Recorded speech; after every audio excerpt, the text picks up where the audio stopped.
11, and Jeff Mathis is catching Shane Lukes. Gary Matthews Jr. playing left field today. Yesterday played right field. He's played some center field, showing that versatility. Playing all three outfield positions, getting a chance to swing the bat once again. That big double, scored the run, the only run of the game yesterday for the Halos. The play Sean Figgins made behind third base to preserve that shutout last night was special at a clutch time. Oh, what a throw, too. It's not like it was me running down the line, too. That was De Jesus, lefty, quick going down the line. Great throw, strong arm by Sean Figgins. Coco Crisp set to step in and start this ball game. Hitting .232, he's hit a couple of home runs. He leads the club in stolen bases, and he's driven in 11. And the first pitch of the game is taken for strike one. Mike Everett, the umpire behind home plate today.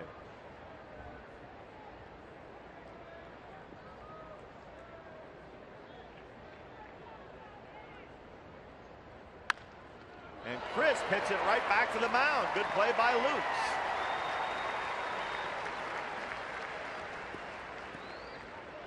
That'll get you right into the game right away for Shane Lukes. Good mechanics, staying right in front. Ground ball up the middle.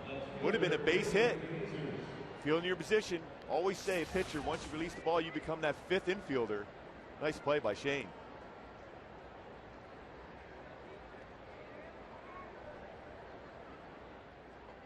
And the batter, David DeJesus.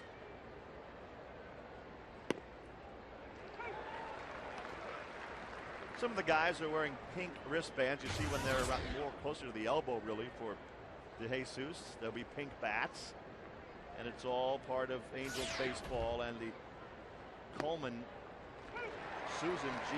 Coleman, for the cure against breast cancer. And when they bring the pink bat up there, they're going to bat against breast cancer on Mother's Day.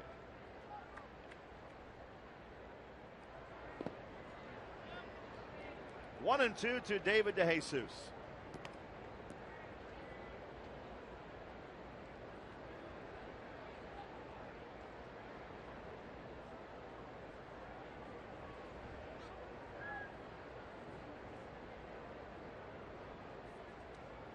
Lukes comes back 1-2, and it's pulled foul. Well, we showed that graphic at the start of the game. The starters last 12 games, 9-1 with an ERA under 3. Great job Mike Butcher's done with this rotation, considering the guys that are not in the rotation right now. Shane Lukes seizing that opportunity, pitching very well. And even when the horses come back, he has probably pitched well enough to pitch himself into a job in the bullpen. Joe Saunders with the gem of a game last night. In the air to left field, and Gary Matthews eases toward the line for the second out.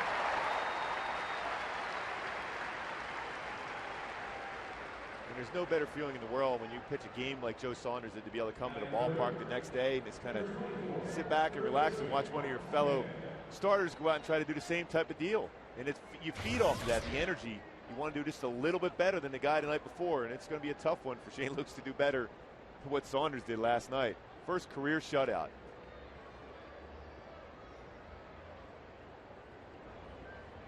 Mark Teahan at the plate for the Royals.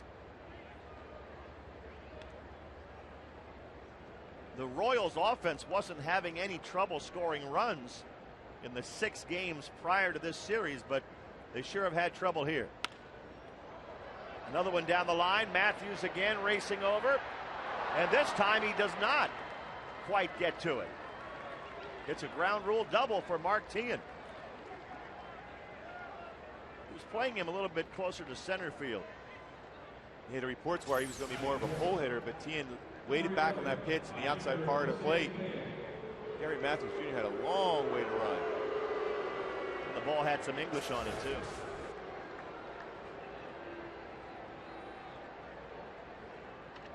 A 2-out double for Teahan will bring up Jose Guillen.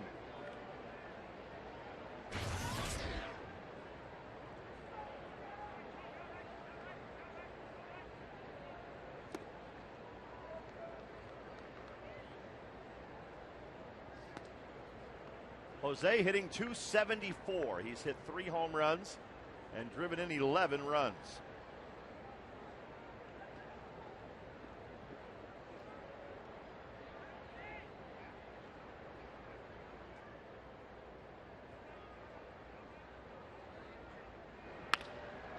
On the ground, right to Howie Kendrick, and that gets Shane Lukes out of the inning.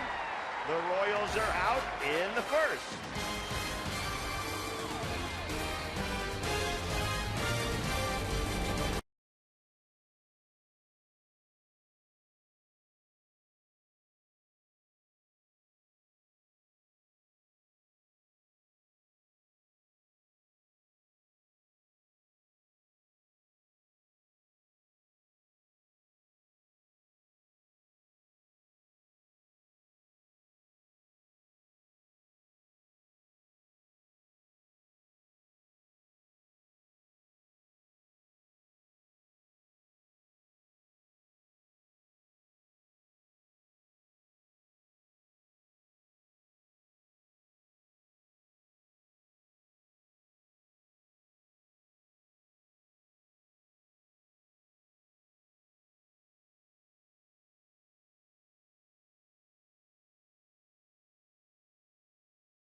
And the Angels come to bat.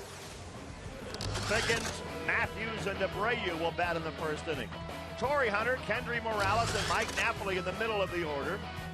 And Howie Kendrick, Jeff Mathis, and Eric Ibar, the bottom 3. Facing Kyle Davies. Kyle Davies, good fastball. Came up in that Braves organization. Goes 89 to 94 mile an hour. He's got a curve, a slider, and an above-average changeup. First pitch to Sean Figgins, in there for a strike.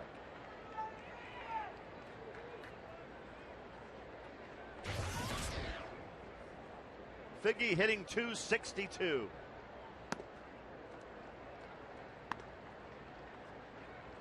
And Figgins has one of those pink bats. They auction them off later.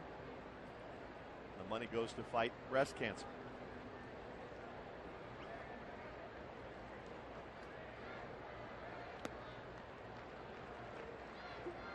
Kyle Davies, 25 years old, 6'2", about 220 pounds. So he's a big guy, and during the offseason, he worked construction for his dad's company. That's something players used to do regularly, get jobs in the offseason. Not so much anymore. No, not anymore, not with the money they're making. But I remember my first spring training, guys that used to always work, and they got in shape in spring training, but now the guys are ready to play games. First day to get down here in February because they don't have to work. Well, Davies won 9 games with the Royals last year, 9-7. That was his winningest year ever in the big leagues. And he strikes out Figgins to start the bottom of the first inning.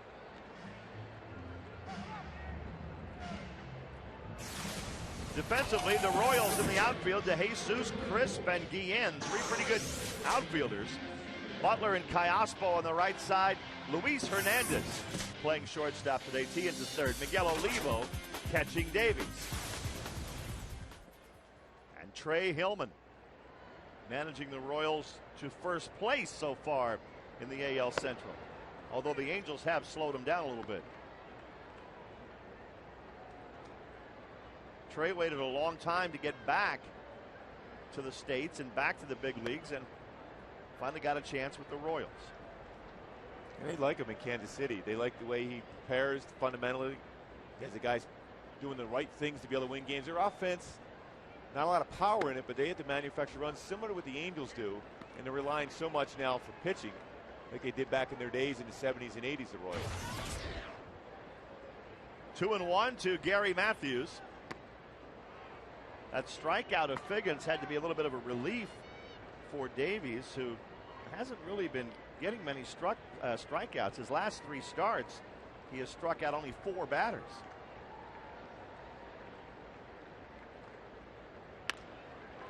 And Matthews pulls one down to second base for the second out.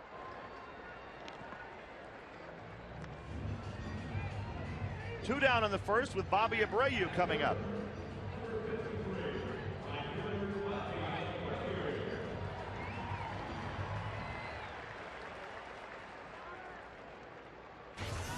Last time out, Davies had a poor outing. He went up against the White Sox, lasted 4 innings and gave up 6 runs. He wound up with no decision in that game. The pitch to Bobby Abreu, a little bit low, ball 1.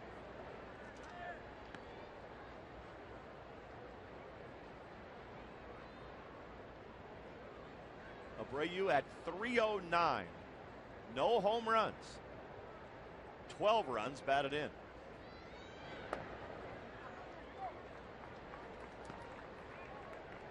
Two and 0.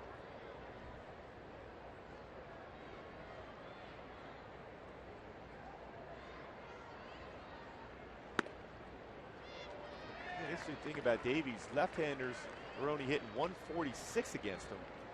Being a right-handed pitcher, generally it's the other way around. The right-handers hitting over 350. That means his changeup is very good. He gets the lefties out in front with it. Davies walks Abreu on 4 straight. And he'll pitch to Torrey Hunter with 2 outs. Baseball people had their eye on Davies all along. He was named when he was in high school in Georgia. Baseball America named him the top 14-year-old in the country. And then the next year he was named the top 15-year-old. So they were watching Kyle Davies. It's pretty interesting that a 14-year-old, he already projecting to be a major leaguer, and look what happened. He is.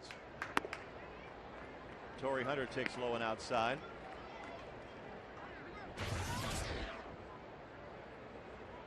We see he struggled 358 versus right-handers, and Torrey Hunter with those 8 home runs, day game here at the Big A, the ball will carry a lot better.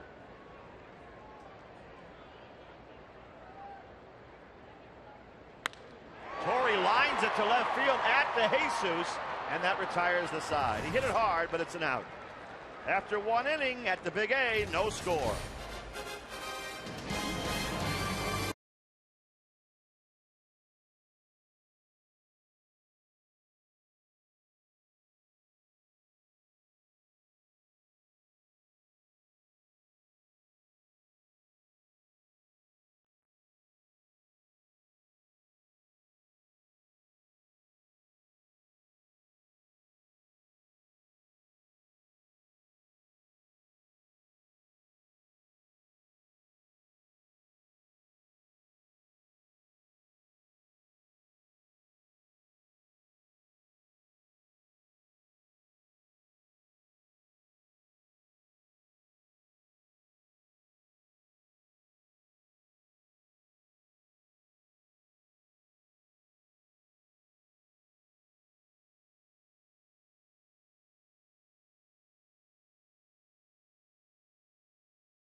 Brought to you by Carl's Jr., the Kentucky Bourbon $6 burger with bacon, bourbon glaze, and crispy onion straws.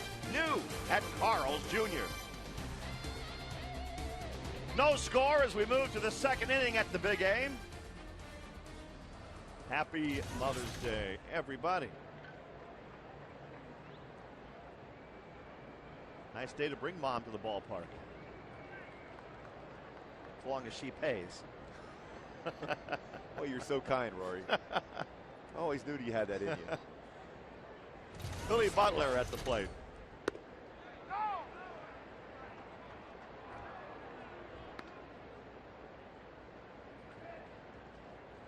0-1 to Butler. And they said he didn't go around on that, so 1-0.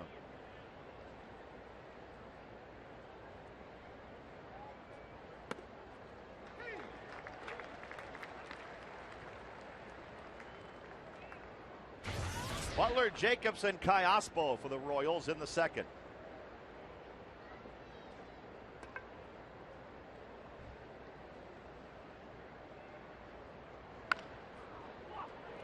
To third base, and Figgins makes the play.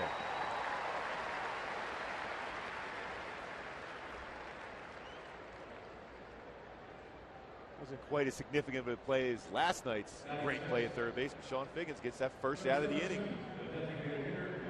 Got to make them all, Gooby. What a play. Still thinking about that play. That point of the game last night. That was a game-turning play. And a left-handed batter, too, so the ball's going away from him. He not only has to field that ball, he has to backhand it and throw it across the diamond. The game on the line. This is an outstanding play. Mike Jacobs at the plate.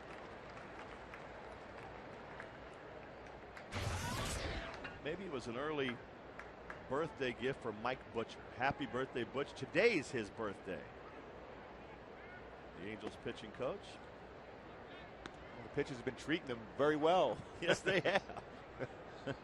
Especially that nice shutout. I think Joe Saunders gave an early birthday present. You're right, 9 innings shutout baseball. First of his career. 2-1 to Jacobs, and Butch knows where his birthday present came from. Yeah, right next to him.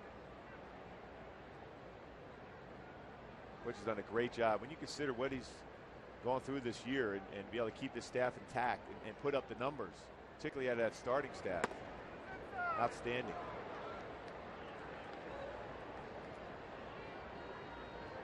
Three and 1 to Mike Jacobs.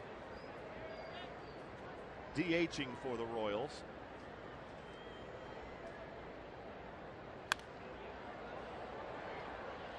Full count.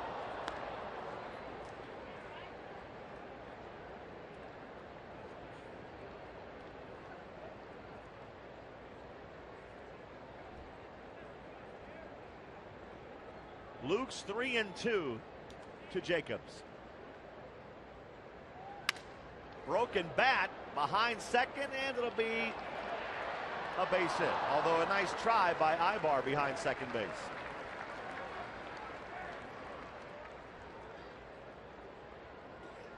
Good pitch too by Shane Luke. Broke his bat. Cut it on the inside part of the plate. Jacobs strong, fights it up the middle. Ibar almost made an unbelievable play. Jacobs runs pretty good.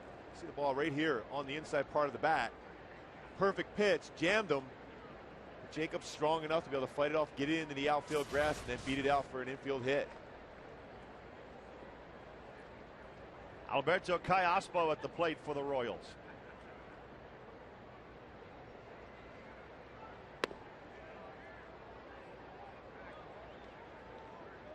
One out, one on.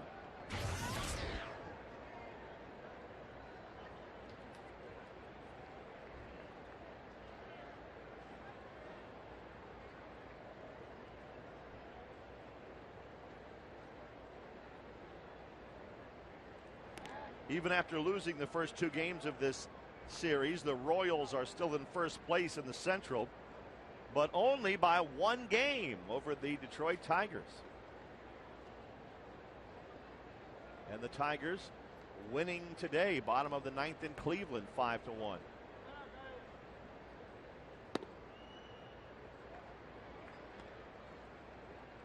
2-0 to Kayaspo. Cleveland, a team off to a very tough start. If they lose today and they're on their way, they would be 11-21. It's a little unexpected. The Indians Thought they'd be better than that. They probably will be eventually, but not a good start. Well, they got off that slow start last year and then turned around and got to the 500 mark, but too good of a team. They bring in Kerry Wood to be their closer. We're hoping for some health out of Travis Hafner. That hasn't been the case so far. And it's a team that everyone, including myself, thought would be at the top of that division, struggling now with 21 losses possibly already. 3-0 here to Kayaspo.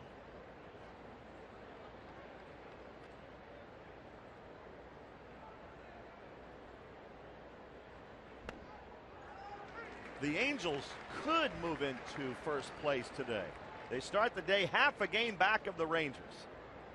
But Texas is ahead 6-1 over the White Sox in the 7th inning. And the Angels will go to Texas on this next road trip after this upcoming series with the Red Sox here at the Big A. 3-1 to Kayaspo. Jacobs at first base. Luke's checks him and throws over there again.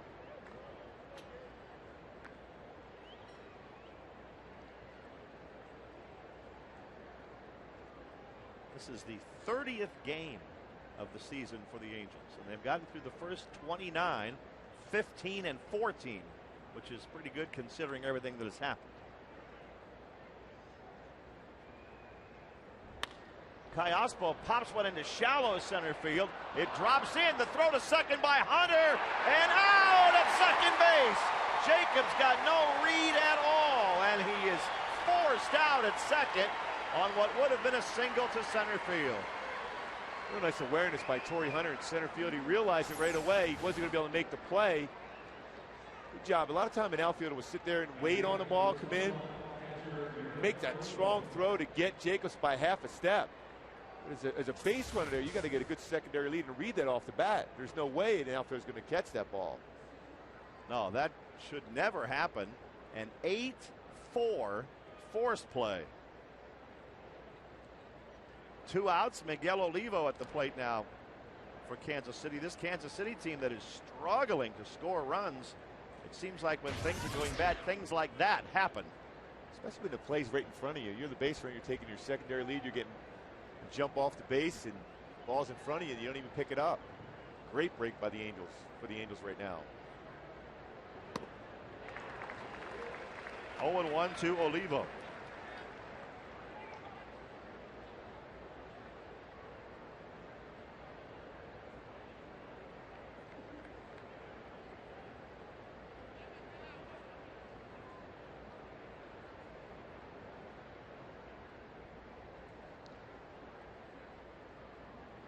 Jacobs on the bench now. We should have been at second base with 1 out. And it also cost his teammate Kayaspo a hit. Yeah, I'm sure he appreciated that.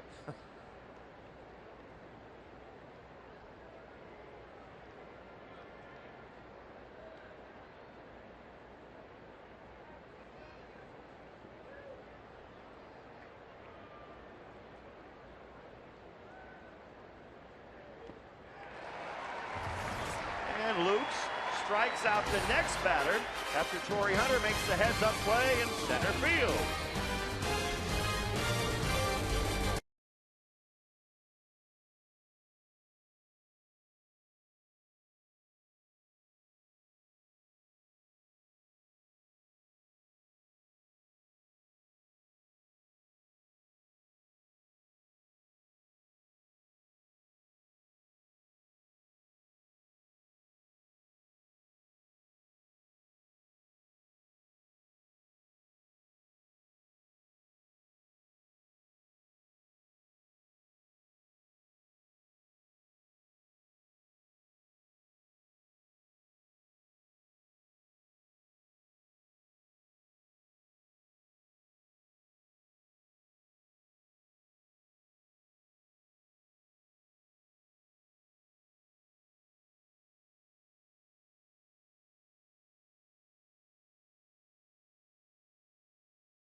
Up, no score in the ball game, and Kendry Morales coming to the plate.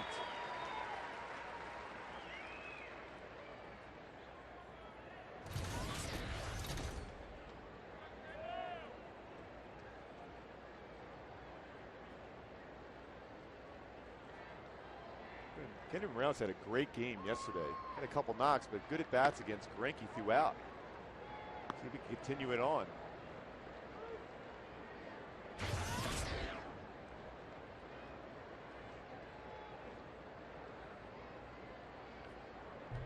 Davies bounces that one past everybody, and it's 2-0 to Kendry Morales.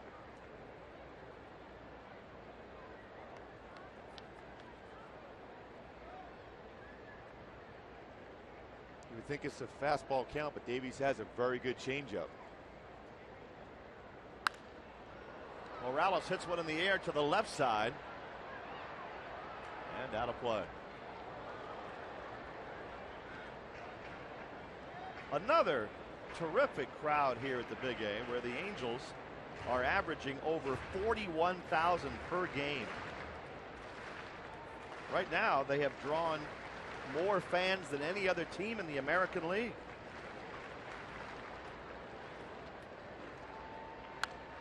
Amazing in this environment right now, economic environment, to be able to have this many fans come each and every night.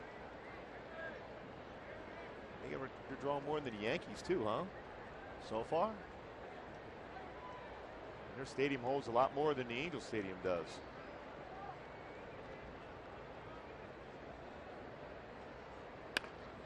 I don't know if there are any $2,500 a seat spots here at the Big A like there are at Yankee Stadium. Morales grounds out for the first out in the inning, and fans, you can celebrate this Memorial Day with exciting Angels baseball. Come out to the stadium on Monday, May 25th, and cheer the Angels on against the Chicago White Sox. Let's sit back and watch a patriotic fireworks show. Don't miss out on baseball, affordable family fun, and the best fireworks show. Purchase your tickets today at angelsbaseball.com. Fireworks on Memorial Day, Friday night fireworks on a Monday. That'll confuse you, won't it? Yes. Take a lot. Mike Napoli up there at the plate. Pops one foul on the count, 0-2. Right here, Rory, to guide me through.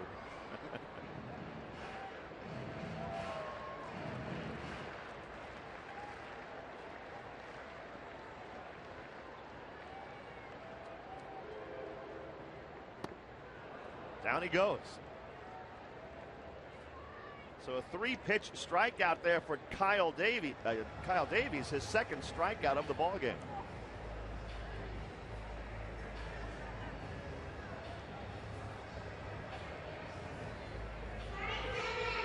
Two outs. Howie Kendrick coming up for the Angels.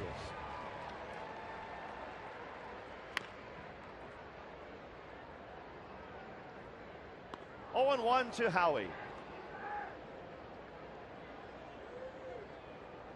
It's no wonder the games have been the way they have. These two teams have the two lowest ERAs by starting pitchers in the league, the Angels and Royals. Wow. Play by a youngster. Tremendous. He still has his little drink. Ground ball to third base. Mark Teahan makes the play. And the Angels go in order in the second inning. No score after 2.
Angels. Third inning, no score at the Big A tonight. Lots of signs for Mom all over the place. Always nice to see that all over the place. Happy Mother's Day.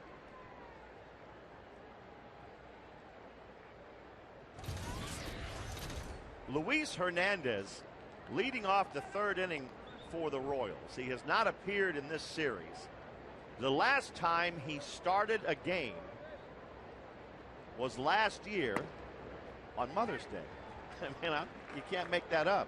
It's true. So I guess he's strictly a Mother's Day player. I think so.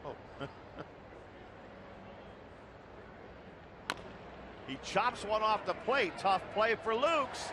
He flips to first just in time. It's a good play by Shane Lukes. Little smile too. He must have been a quarterback using the option play. That's a tough one. A high chopper off the plate. Deal with the sun. And also the guy running lefty run down the line, a little shovel pass. Gets him by a half a step. Great play. Running the wishbone. He's been an SEC quarterback. One out, Coco Crisp at the plate.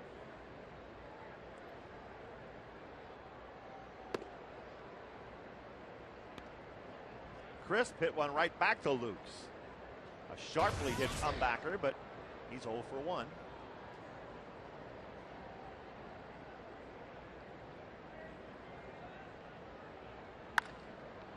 That one just gets by Lukes for a base hit. Shane almost got him twice on the same play, but that one got by him. When you're a sinker ball pitcher, you're going to get a lot of comebackers. So you got to be involved. You got to have your mechanics. You're landing in the right spot. The ball was just a little bit too far off to the glove hand side. He tried at it. He was in a good position to make the play, but the ball was hit too hard. And now I got to deal with Coco Crisp and 7 stolen bases. He looks to try to steal early in the count too, Coco Crisp. With first or second pitch, he's been going. 1 out, 1 on for Kansas City in the third, and David DeJesus at the plate. Lukes keeping Coco close. Morales holding him on.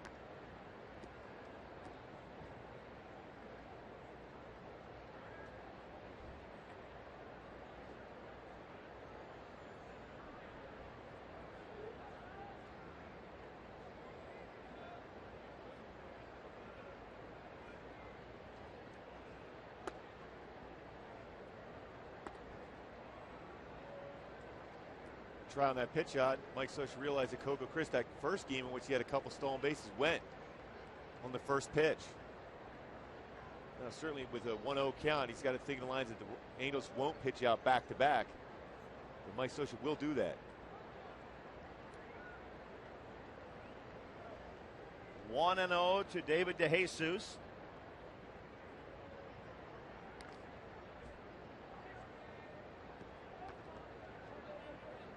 DeJesus handles the bat pretty well. Could be a good hit and run count for the Royals. That would be gutsy to pitch out on the first pitch and come back 1-0 with another pitch out. You have to have confidence that your pitcher's going to throw strikes after that. And Shane Lukes has been around the strike zone this season for the Angels, so it was not a bad idea to do it. But you got to be right 100%. You don't want to be behind 2-0.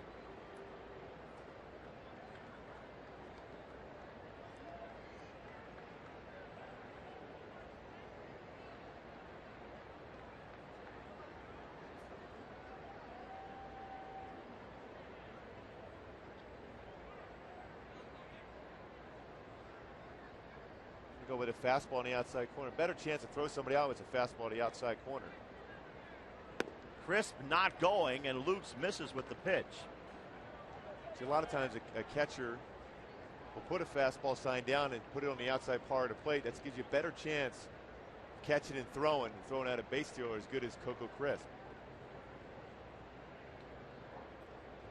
Well, they wouldn't pitch out here. 2-0.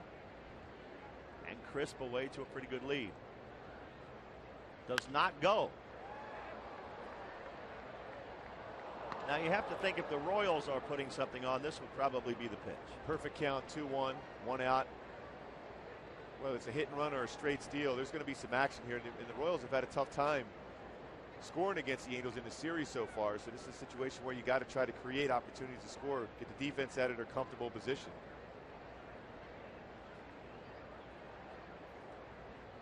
Two and one to DeJesus.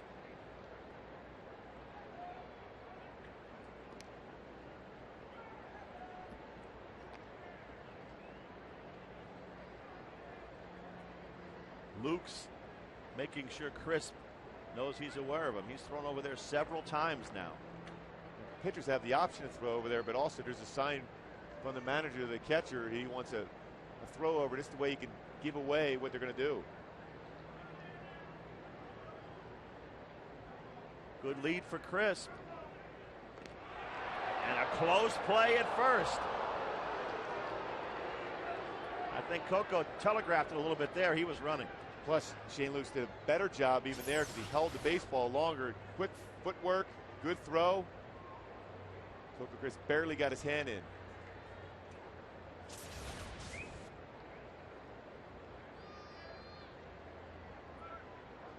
Still 2-1.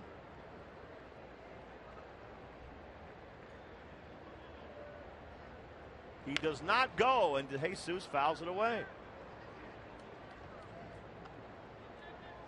2 balls, 2 strikes. Thing is that, you know, if you're not getting a good read, you just don't go just to go. That good pickoff by Shane Lukes shortened up Coco Crisp's lead there. Mike Scioscia prides himself on that. Not only the pitch outs, but also be able to shorten up leads, controlling the running game.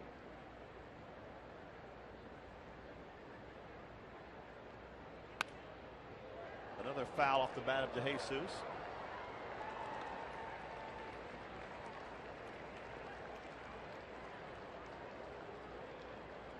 Still 2-2 as Martin waits on deck for the Royals.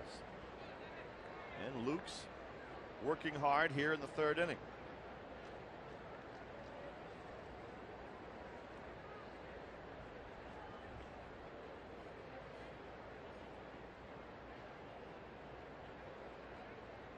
Again to first base.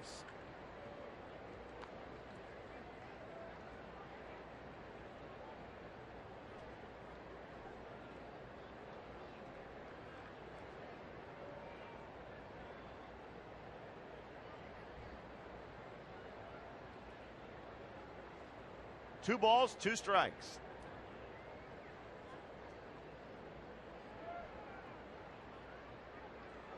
Finally, Crisp is running. The throw to second's a little high, and he's in there with a head-first slide. So after a long battle between pitcher and runner, Crisp steals second. He got a pretty good jump. He finally timed Shane Lukes. He was able to get a significant jump. That's how he got in. And going in for the head-first slide. Pretty tough pitch to be able to throw a sinker that ran off the outside part of the play for Jeff Mathis. You want a better chance, you got to get a fastball that's going to be up a little bit higher, but that was running away, and has to catch and throw it at the same time. Now on a full count, another foul ball by DeJesus.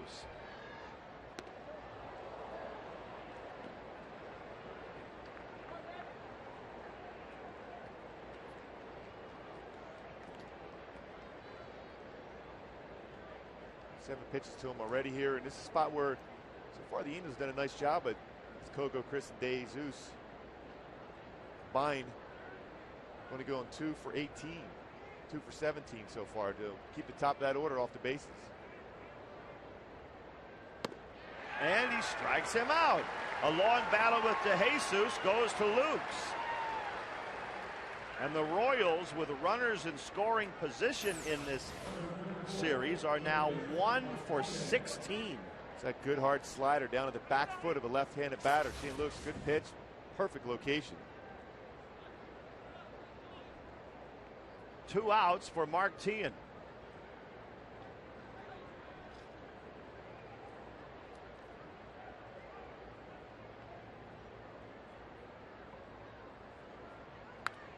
Tian takes a curveball and fouls that away. And we mentioned the Angels and Royals, their starters leading the league in ERA. The Carl's Jr. stats there. Impressive job by Mike Butcher, working with this staff. Buying into not only working ahead with the fastball, but using your secondary pitches to get the outs.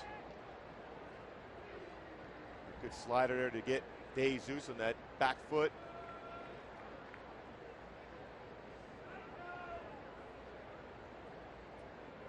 Oh, 0-1 to Tian.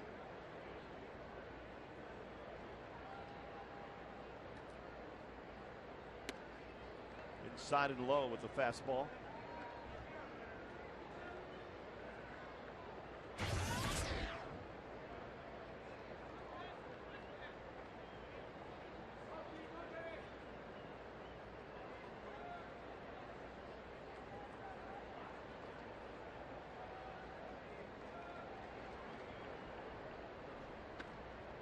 Same place. 2-1. You think too, you have an open base. Tian's been swinging the bat pretty well in this series. He's got 3 hits, 3 for 9. You can swing at your pitch. You got a righty on deck. Jose Guillen's got power. You're a sinker slider guy. You always prefer the right-handed batters compared to a lefty.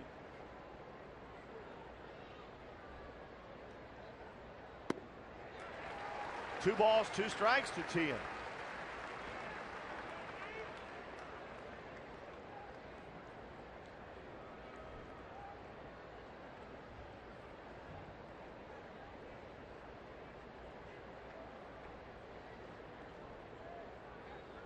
Crisp at second base with 2 outs. No score in the 3rd inning.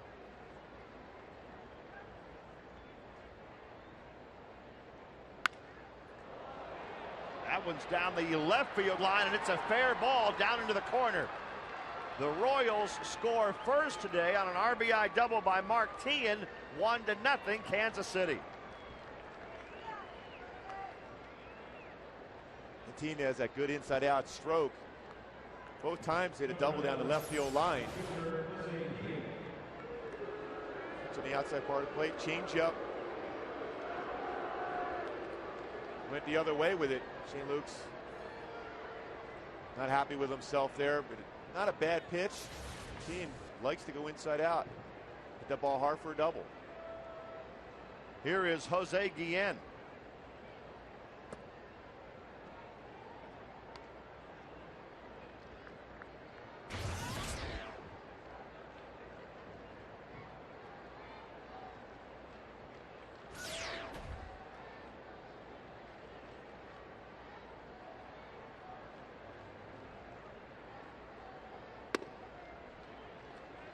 Two and 0 to Jose. Lukes has only thrown 19 pitches in this inning, but it feels like about 39, doesn't it? Yeah, a lot of throwovers to first base. Was distracted by Coco Crisp, who ended up stealing the base anyhow at second. Ground ball to shortstop. Eric Ibar guns out Guillen. Kansas City gets 1 run to lead 1-0.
And the Angels through the first 2 innings have had only one base runner. That was on a walk to Abreu. Jeff Mathis leads off the third. Strike one from Kyle Davies.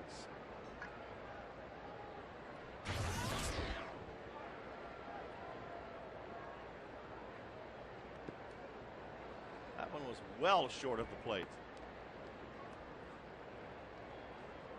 1-1.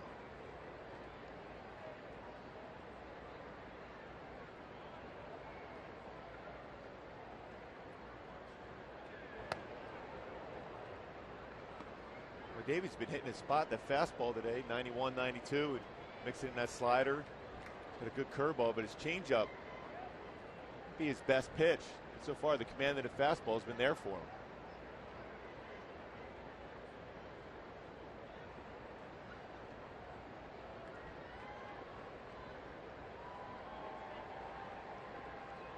One ball, 2 strikes to Jeff Mathis.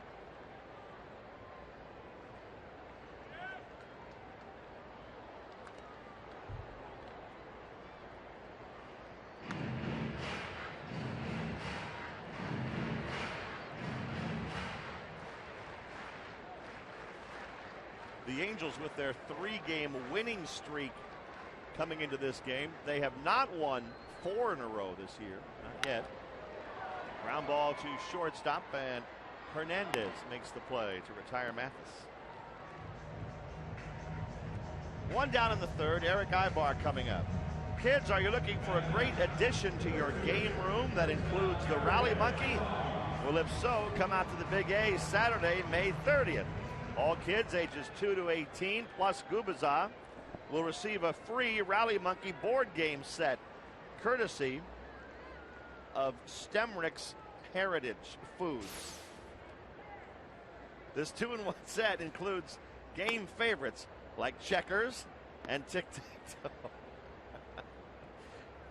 Great seats are still available, but believe me, they're going fast. Oh, you just know you envision me playing that game to catch it. Yeah. My Rally Monkey game board. Or the Rally Monkey sitting there, and you're playing tic-tac-toe checkers. I might have to play the Rally Monkey. That might be my best chance of winning. Yeah, you might be able to outthink that. There's a single up the middle for Eric Ibar. Don't sell the Rally Monkey short, Rory. Be a challenge. Yeah, I know.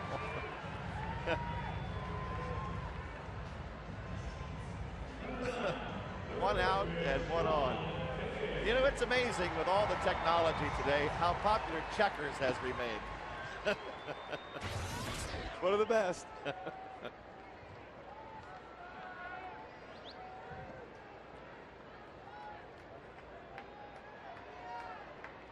One out, one on, and Sean Figgins at the plate. Bad game to play with the mom, too. It's Mother's Day. Bring it home and say a few days later to celebrate checkers. Always a thoughtful gift.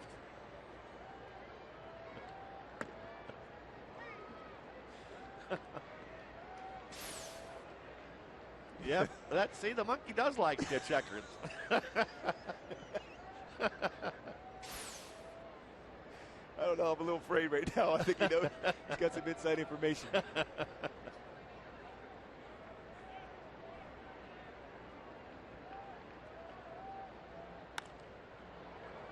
Figgins fouls one away.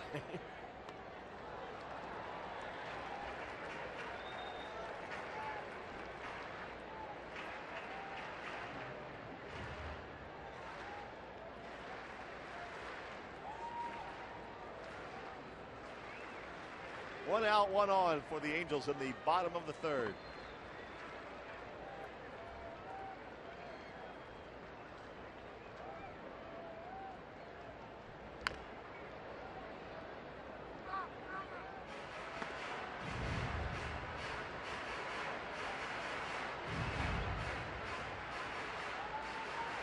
Well, Davies pretty good at negating the running game also. Eric Ibar with some good speed. Quick to the plate. 1-2 to 1-2-5. Not easy to get a good jump against them.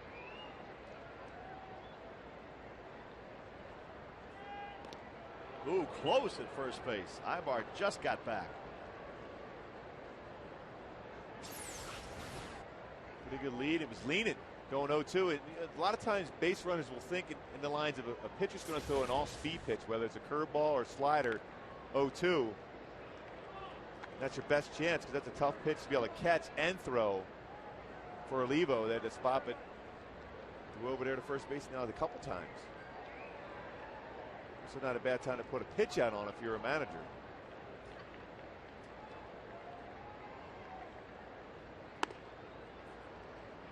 That was the next best thing.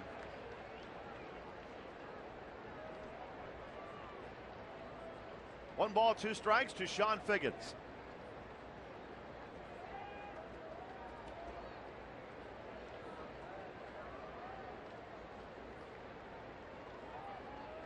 Kyle Davies shaking off Olivo a couple of times. Ibar's going. Figgins pops it up. In foul territory, Ibar has to get back. Here's the throw to first base, and it's a double play. That ball was popped up by Figgins, and Ibar didn't pick it up soon enough. The Angels are out in the third.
Unable to get back to first base, gets doubled up. Took a long time to be able to pick it up. He thought it might have been in the outfield. But easily doubled up on that play. Might have been called out anyhow because when you go second base, you have to re-tag the base. He might have hit the corner of the base with his foot. As it comes sliding back in, and the ball's in the glove of Butler before the foot hits the bag. Double play. See if he actually touches second base at any time. He gets there, puts the brakes on. Pretty close to heel, may have hit the corner of the base. But if he does, he's got to re-tag to go back. Otherwise, it would have been a double play regardless of the throw if they appealed at second base.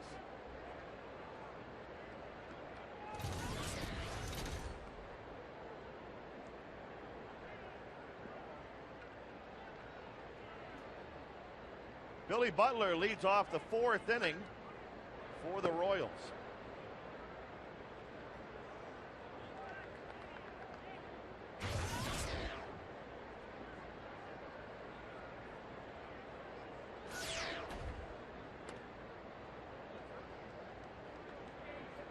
Two and oh.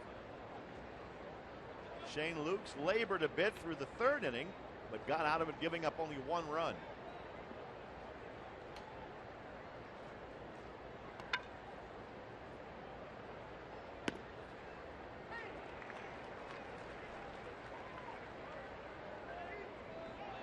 Mother's Day crowd here at the Big A today. Plenty of sunshine. And another close ball game. 3-1 now to Butler. Shane Lukes command of the strike zone hasn't been quite as crisp as it's been of late. Commanding his secondary pitches has been difficult for him. Popped up right side. Going out for it, Kendry Morales. And behind him, Kendrick almost made the play. You have to assume Howie called Kendry off, but couldn't quite catch it. Also a dangerous play because he's running right into that new section they put on the field where the stands are. Just ran right into it. But that's a play. It's easier for the second baseman. I don't know if it's off the end of the glove. Called him off, reached out, just off the end of his glove. Certainly the second baseman will always call off the first baseman on that play because the first baseman's going back. More difficult play as compared to the second baseman cutting across. That was a case where without those new seats there, you probably would have seen a sliding catch. There's a shot into left field and deep up against the fence. It bounces right back to Matthews, who makes a strong throw to second. Not quite in time. Boy, he almost denied Butler the double, but Billy Butler gets in there. Well, that was well played by Gary Matthews Jr. A mistake, a pop-up, it ends up looked like it would be an out. Ends up falling in, results in a double now by Billy Butler, but he hit this ball right on the nose. Fastball, sinker ball that's supposed to be down his zone was up, so flattened out. Matthews did it perfect, fielded off the wall, bare hand, all in the same motion. Strong throw into second base, one hopper. Butler just barely got the foot in. Gary could not have played that any better. Now Mike Jacobs at the plate. He pops one up to shallow left field. Here's Matthews again coming in to make the catch. So after going back to the wall, Gary Matthews has to come in about as far as you can go and gets underneath that one. He's been doing some serious running in left field. After playing right field last night. And a nice play, DeJesus, first inning, then another double down line by Tien, and now a long run here after a great play off the wall. Himself in position too. It's that high sky at this time of the day here at the Big A. Not easy to be able to pick up. No, it can be very tough. Gary with the sunglasses on, he's actually using them for his eyes rather than just leaving them on top of his hat. Mike Butcher's gone out to talk to Lukes.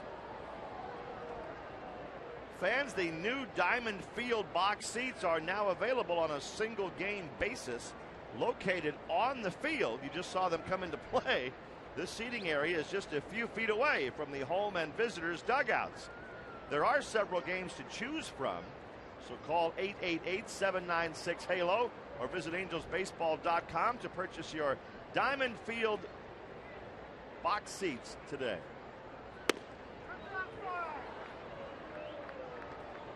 Kai Ospo at the plate. There are the seats on the third base side, so they have them on both sides. And you certainly couldn't get any closer to the action than just a moment ago when Howie Kendrick went over and tried to make that catch. They're great seats. I went down there coming by the, going from the truck into the dugout, and they're so close to the field. Fantastic seats. If they were any closer, they'd be in fair territory.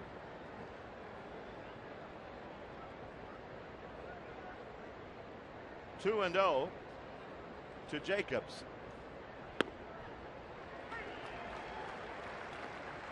Two and 1. Jacobs hit that soft liner into center field that looked like a base hit last time up and turned into an out. This is Kai Ospo batting. Jacobs is the one that just flew out to Matthews, but Kai Ospo, 2 and 1 to him. And he hits one in the air into right field. Pretty well hit. Bobby Abreu goes back and can't reach it. Butler was holding up at second base, but now he will score as Kai Ospo gets all the way to third, and it's 2-0 Royals.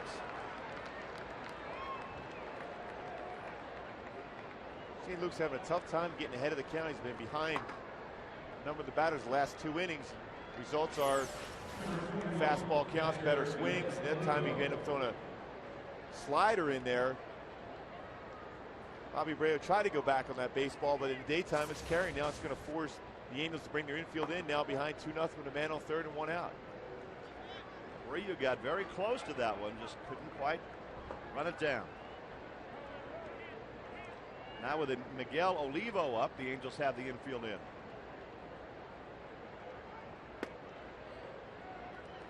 One and 0.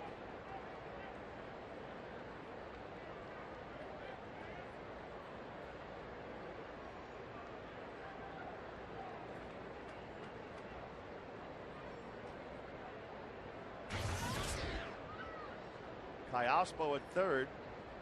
He's the one that hit that soft liner to center earlier in the game that turned into a force out at second. But this time, a no doubt triple up against the wall. A former Angel infielder.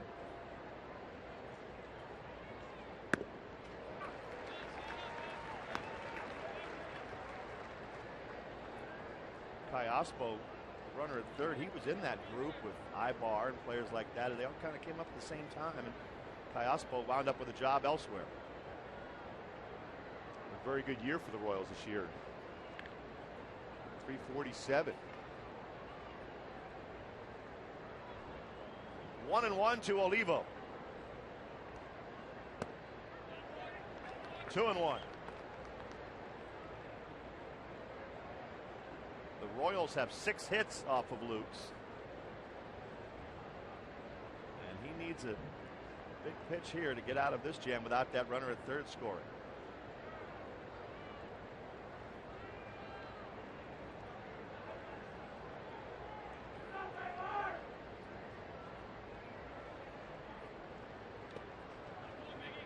The block by Mathis saves a run. But again, Shane is behind on the count, 3-1. Another all-speed pitch. What he's trying to do with Olivo up here, Olivo's trying to get a fastball to drive it in the air. Shane Lukes is trying to throw him a breaking pitch to get him to be over-aggressive and get himself out. But he hasn't been close enough to plate for to get Olivo to swing at it. Pops it up foul.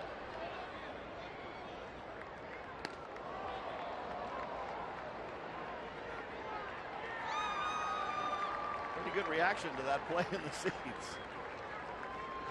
Good play. Yes, it was.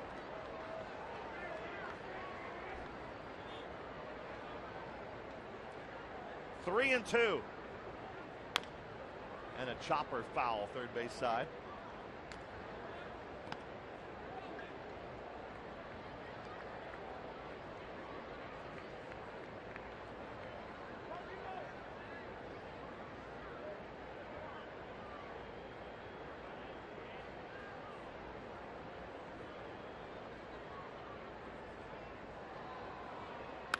There's a shot into left field and the base hit to drive in a run for Miguel Olivo. It's 3-0 Royals. And 3-2, Lukes threw him a hanger.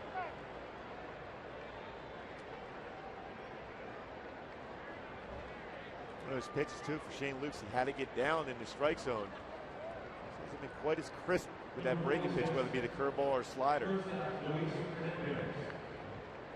Still early in the game. Need to get through it. Now the bullpen moving around. So Darren Oliver's going to start throwing. Lukes has had to work hard so far. He's thrown 67 pitches. He said back-to-back great outings, but things coming a little tougher today. Hernandez at the plate.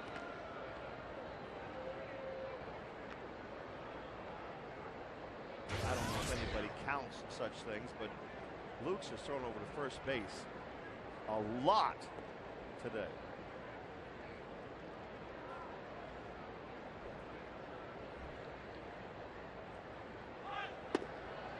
Olivo is running and he steals it. So the Royals catcher on the run steals second base. Olivo runs pretty good too. Decent jump. A tough pitch to be able to throw a slider down behind the left-handed batter. Mathis unable to get the ball out of the glove quick enough to get a low throw. Those tough pitches you're throwing behind the batter, and it's a breaking pitch. It's 0-1 to Hernandez. 1-1 now.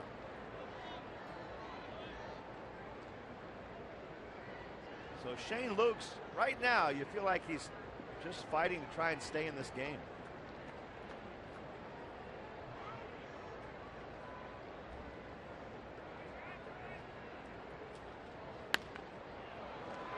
Figgins makes a nice play. That's the second out in the inning. A play like that keeps you in the ball game. Sinker on the outside part of the plate. Sean Figgins fully extended, jumps up, makes the play. About using that outfielder's glove at third base. He needed all that glove to make the play. Olivo read that well and went right back to second base. 2 outs, Coco Crisp at the plate.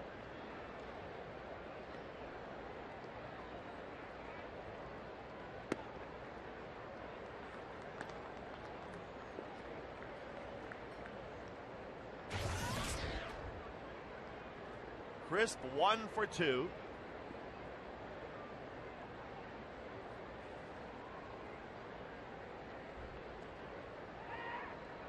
Pickoff try at second. They made that pretty close.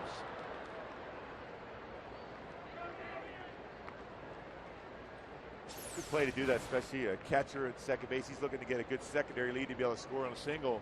Daylight play by Ibar coming behind and showing the glove. And that play's not necessarily designed to pick him off, it's to shorten up his lead to make it more difficult to be able to score if the ball's hitting the outfield.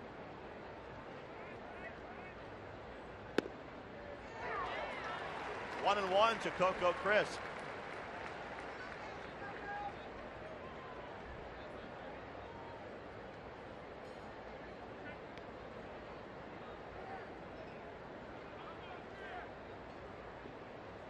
Coco had a base hit his first time up, or last time up rather. He's 1 for 2.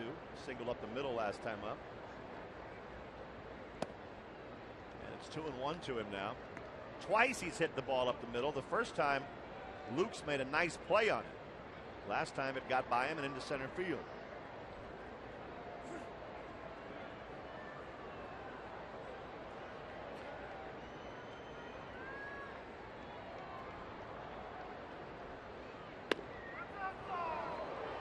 Three and 1. You could hear the home plate umpire Mike Everett from up here say that's outside.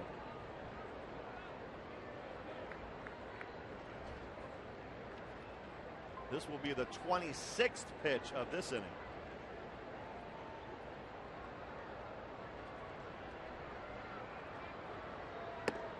And it walks Coco Crisp. A long inning for Lukes. Scioscia's thinking about it, and here he comes. He just wanted to make sure Darren Oliver was ready, and he's going down to get there. So Lukes tried. He just couldn't quite survive the 4th inning, and he leaves trailing 3-0.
The chicken soft taco from Del Taco will make you fall in love with your lunch. 99 cents every day. And by Nissan. Get to the Nissan National Tent Event for great deals on reliable vehicles. Look closer. Nissan delivers.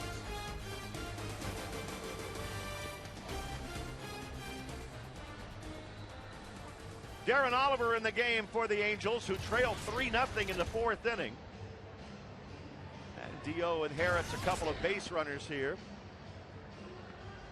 A couple of nights ago, he had his 1,000th career strikeout. That's 1,000 times, Scooby. The guy had to go back and sit down.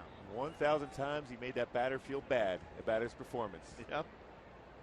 Oliver's been very good for Mike Socci out of the bullpen. Did a nice job spot starting too earlier in the year. Fastball, he could get it 88, 91. His breaking pitch has been very, very good for him. David DeJesus. 0 for 2, grounds one to shortstop. Ibar throws to first base, and Oliver's out of it on one pitch. But the Royals get a couple of runs and lead the Angels 3-0.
Is third on the all-time Royals list with 132 wins. Who are the top two? Well, they shouldn't be ahead of me. Come on, Rory, don't you have pull? Take them away. If I had to guess, I guess I would say Saberhagen and maybe Dennis Leonard. Well, you're right on one of them. Right on one of them, okay. Not that I would know this at all. So I better stay out. You never noticed who was ahead of you. No, huh? not at all. So I'll stay out of this one. Gary Matthews leading off the bottom of the fourth inning.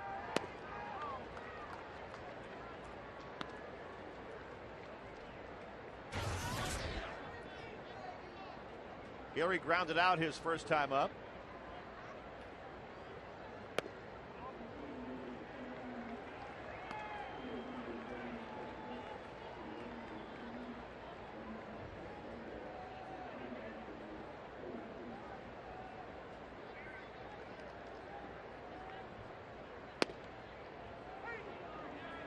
Two and one. Need some base runners. Fastball count for Gary Matthews Jr. He loves hitting the fastball. I guess that's why Davies threw him a changeup. He didn't get one there, did he? I'll tell you, Davies has one of the best changeups around. His mechanics were perfect. Gary Matthews Jr. was a reading fastball. They got the changeup. And he lines that one into center field. Base hit.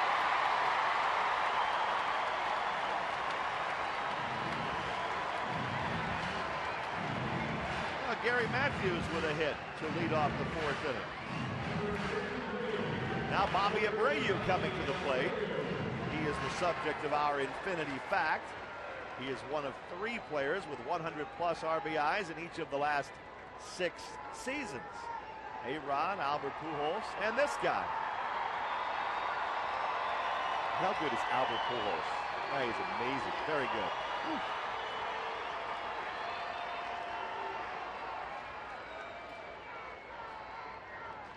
Abreu needs 20 more hits to reach 2,000 in his career.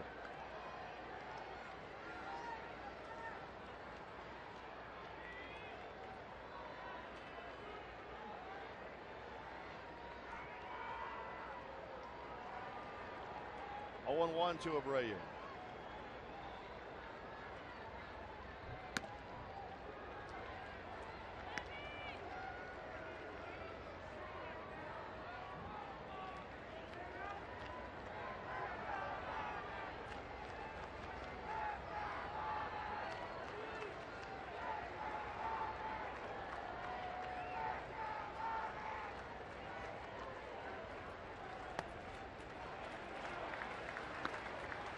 Two balls and a strike. Kyle Davies has a 3-0 lead, but the Angels trying to get going here in the bottom of the 4th inning.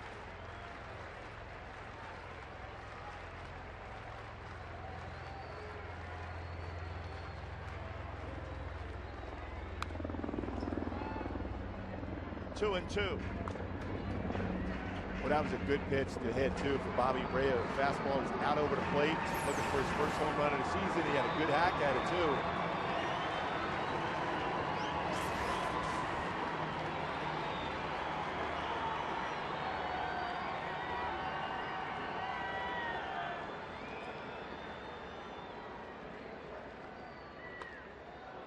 Had a good swing at that one, too. Just the speed threw Bobby off just enough to be able to foul that one off. Changeup is up, but the speed is the difference in good contact or not.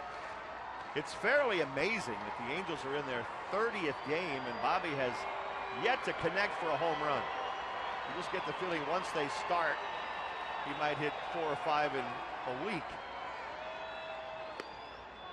Ooh, pretty good breaking ball, just missed. 3-2 count. Angels behind 3-0, but still a situation where Gary Matthews Jr. probably on the run. They're supposed to trust Bobby Abreu, his ability to be able to work the walk and or put the ball in play. Full count. Matthews leads away from first. He goes. And Abreu hits one toward left field, but foul.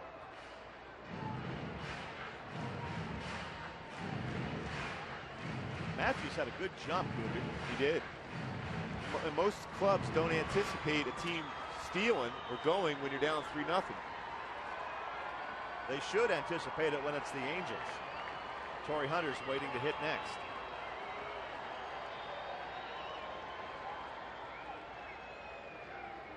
Matthews running again. Abreu, another pop fly down the third base line, and again back into the seats. He sees a lot of pitches. 8 pitches already. This game, anytime it's a day game here, the Big A, possibility of home runs being hit. This game is far from over. An opportunity now with Davies throwing some pitches in this inning. We'll just take advantage of it. Matthews goes, and Abreu walks. The Angels have the first 2 men on in the bottom of the 4th. And Torrey Hunter coming up.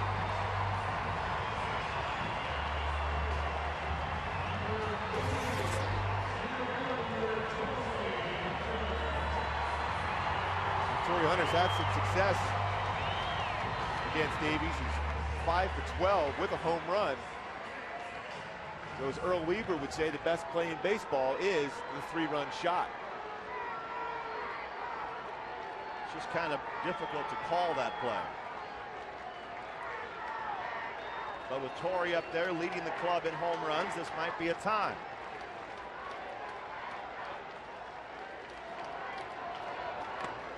Good breaking ball from Davies. It's I always wonder what it meant to Earl Weaver. Why is a 3-run home run the best play in baseball, not a grand slam? The old adage was a grand slam's a rally killer. Yeah. I don't mind I didn't mind a 4-run spot when I was on the hill. Well, there's nobody on base after a 3-run shot either. Yeah, exactly. I never figured that one out. A rally killer, grand slam.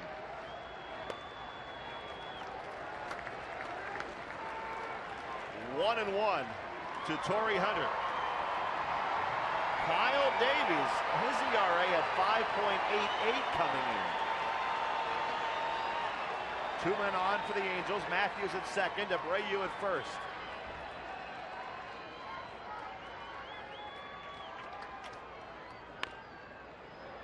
Two strikes to Torrey Hunter.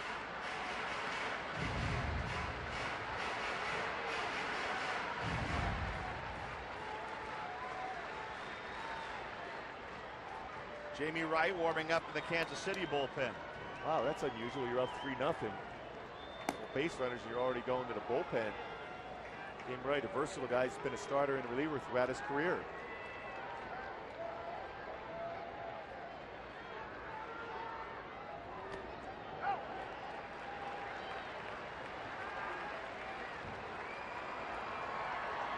We're not reading Trey Hillman's mind, but when you were pitching, Gooby, and had a 3-run lead in the middle innings and looked behind you and saw people warming up, did it bug you a little bit? Well, I won't be the happiest customer in town, especially when I haven't given up a run and you get the bullpen up already just because you had 2 base runners.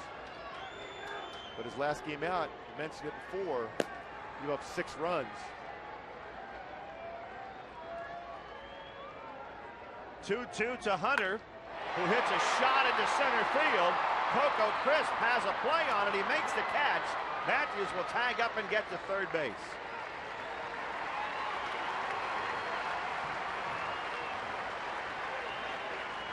So a hard hit first out of the inning.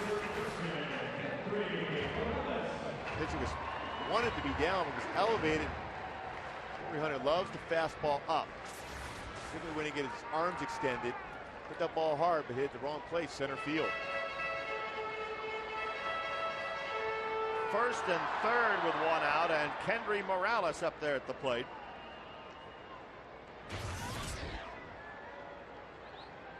Over the last 15 games, 5 home runs, 316.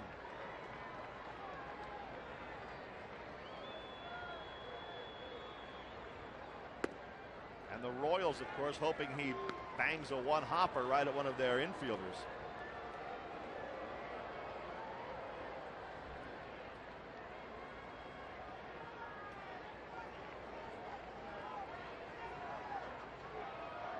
Kendry did ground out to shortstop his first time up.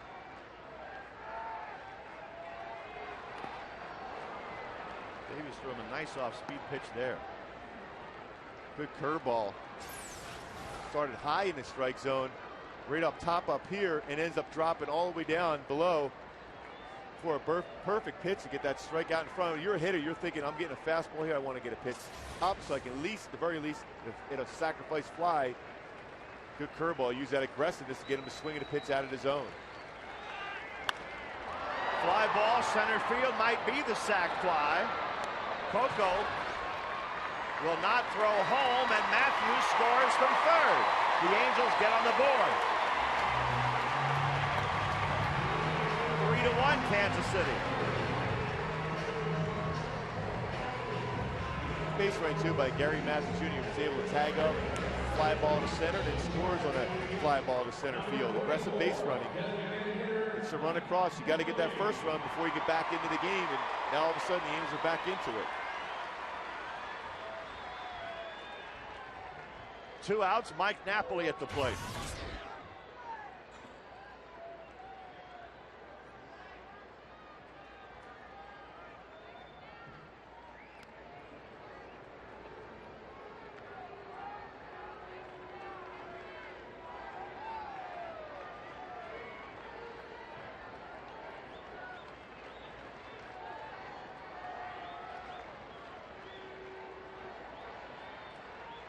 Abreu at first.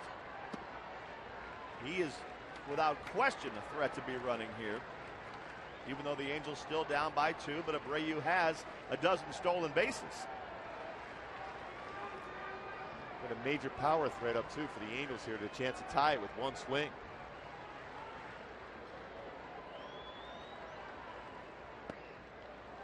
Two and 0 now to Napoli.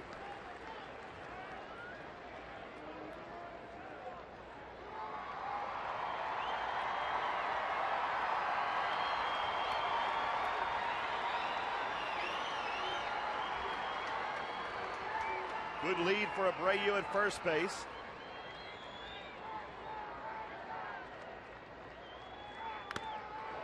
Napoli fouls one away.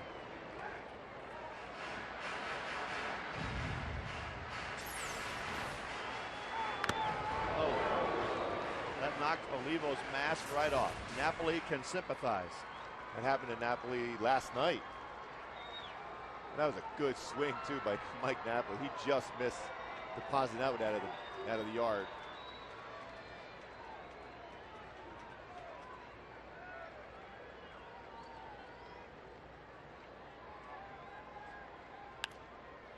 Two balls, 2 strikes now to Mike. Kyle Davies. He's thrown 67 pitches and we're only in the 4th. And the 26th of this inning just a moment ago. Fouled away by Napoli.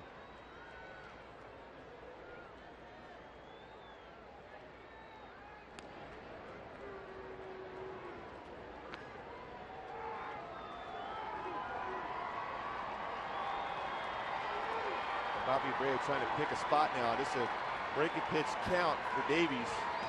More difficult pitch to be able to catch and throw for Oliva behind the plate.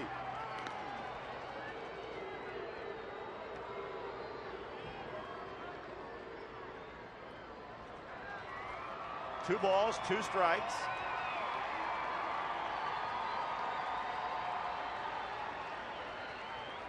Going with the slider here. Napoli grounds it wide of third, but a good play moving to his left, made by Martin to get the Royals out of the inning. But the Angels get one, and it's 3-1 now.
Third on the all-time Royals list in wins.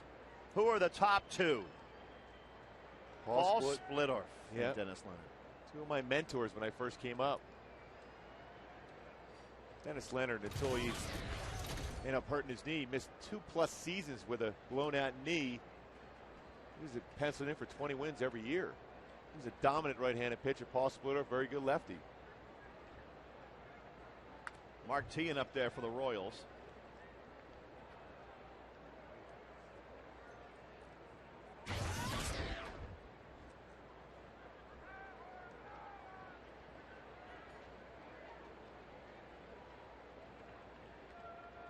Darren Oliver facing Mark Teahan. Gets ahead 1-2.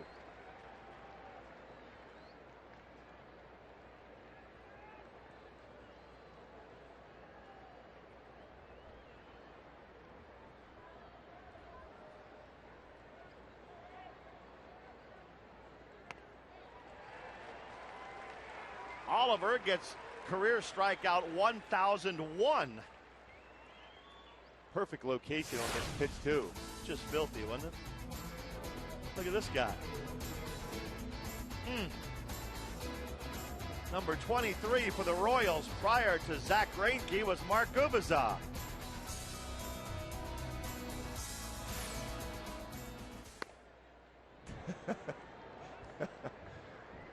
It's all about the pink wristband. Now, yeah, today it is, yes. That's why I can't lift my arm up. Too many of those little sliders out in front. Paying the price these days, are you? Yes.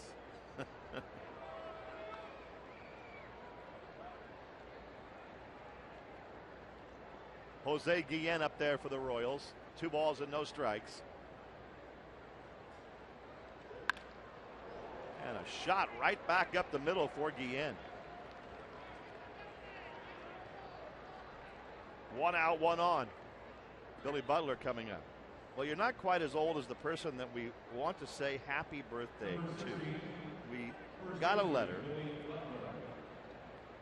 from Rita Burrell, who wanted us to say hello and happy birthday to Mildred Seekhouse from Sun City. Today is her 100th birthday. So Mildred, happy Mother's Day, happy birthday. And according to this letter, she has a shirt signed by the players and a special baseball. She wears her angel red to watch the games. And Mildred's 100th. Oh, happy birthday. Absolutely. Billy Butler at the plate for the Royals.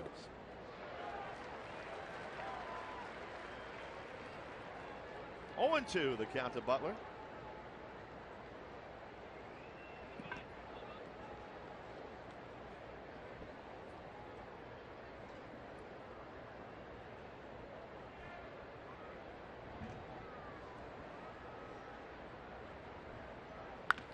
On the ground to shortstop. Can the Angels turn 2? Yes, they can. And Darren Oliver's out of the 5th inning. We're halfway through this one. 3-1 Kansas City.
She has her hands full, doesn't she?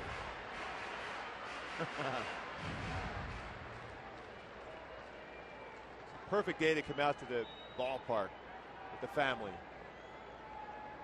and have a nice refreshing icy or whatever that might be. Whatever it is, it tastes mighty good, I'll bet you. There's a ground ball to shortstop, and that takes care of Howie Kendrick on one pitch.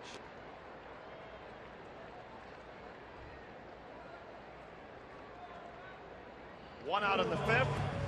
Jeff Mathis coming up. Davies needed a quick one pitch out after that struggle last inning, and Howie hit that ground ball to shortstop.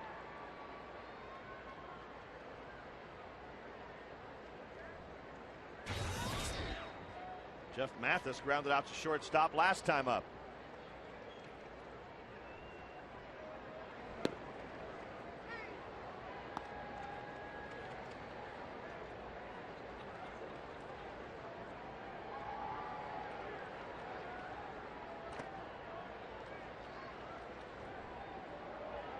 One and one to Jeff. Davies obviously needs a couple of more outs to even qualify for a win.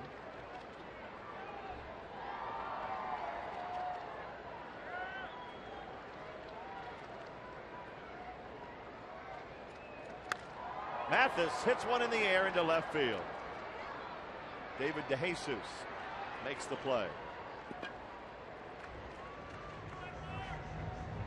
2 outs. Eric Ibar coming up.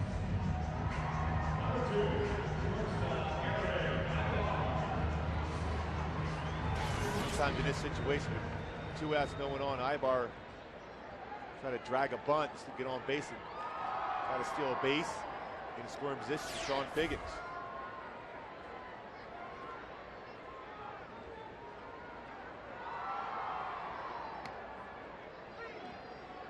0-1 to Ibar.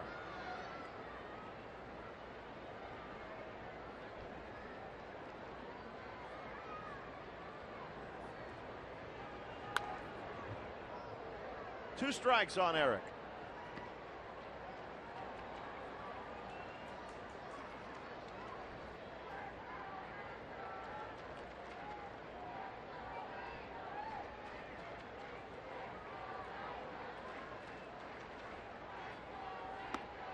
Breaking ball up a little bit high.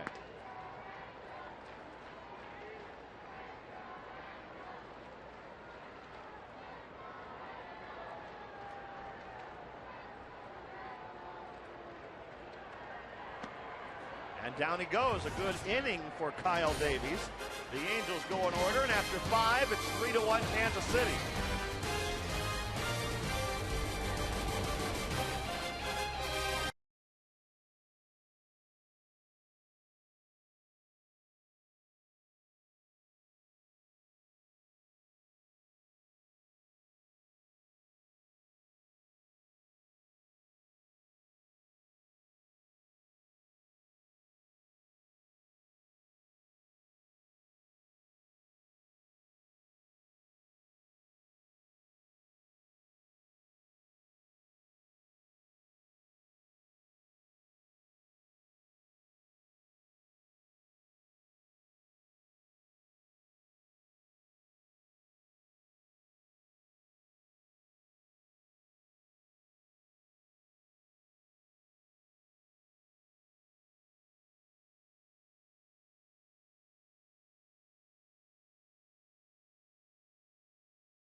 By Fox Sports West.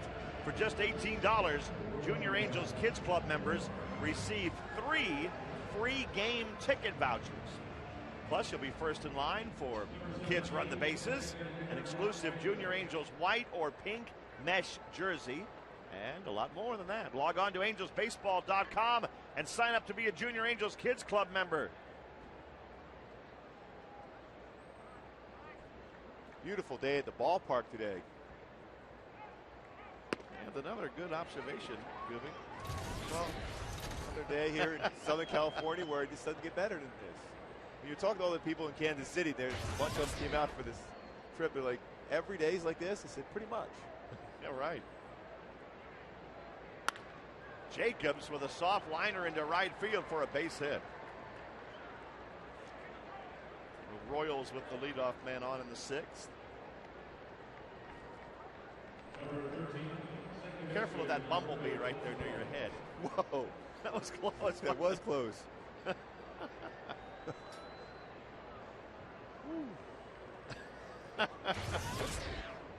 That's what that sound was. I thought you were saying something bad about me once again.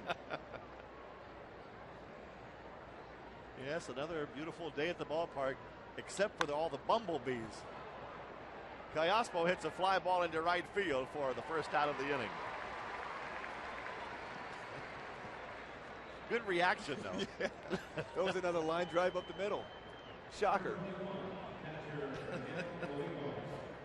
One out and Miguel Olivo up there at the plate for the Royals.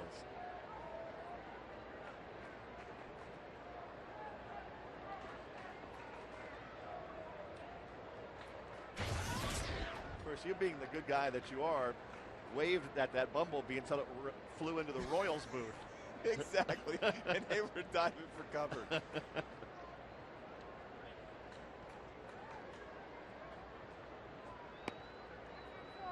There's ball 1 to Olivo.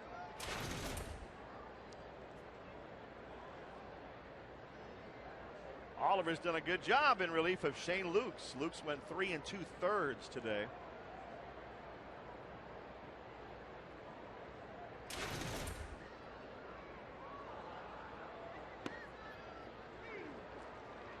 One and one.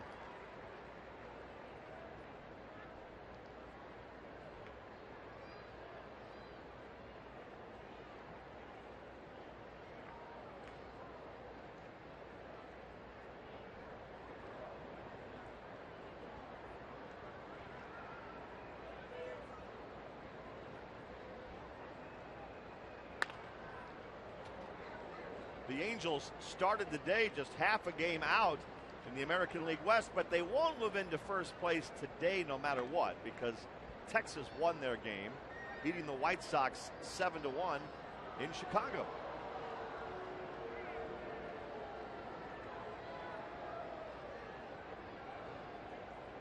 Texas will be the first stop on the next road trip for the Angels, right after the Red Sox series here Tuesday, Wednesday, and Thursday.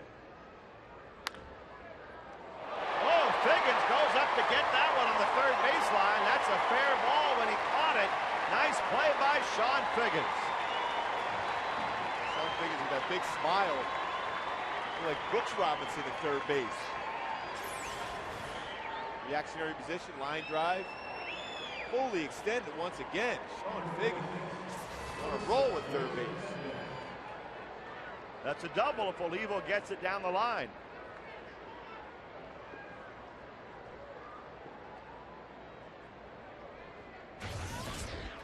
Two outs. Hernandez at the plate for the Royals. He grounds one foul first base side.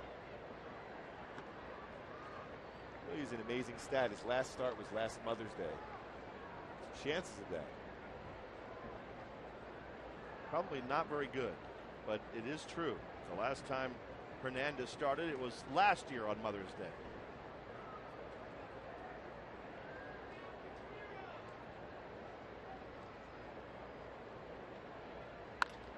He hits a pop fly into center field. Easy out for Torrey Hunter, and the Royals are done in the 6th. It wasn't an easy out, though, when Figgins grabbed that one that was headed down the line.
Elsewhere around the American League today, we mentioned Texas had a win, so they're still in first place. Detroit 5-3 over the Indians. Cleveland's in last place. The Yankees beat Baltimore 5-3. Seattle trying to do the same to Minnesota, but still not final. And the Blue Jays beating the Twins tonight. Tampa Bay at Boston.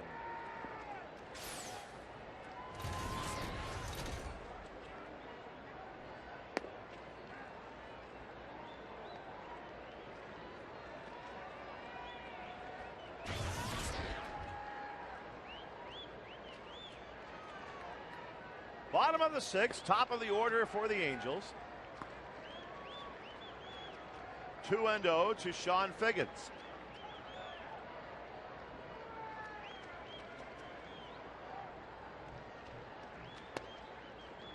Two and one.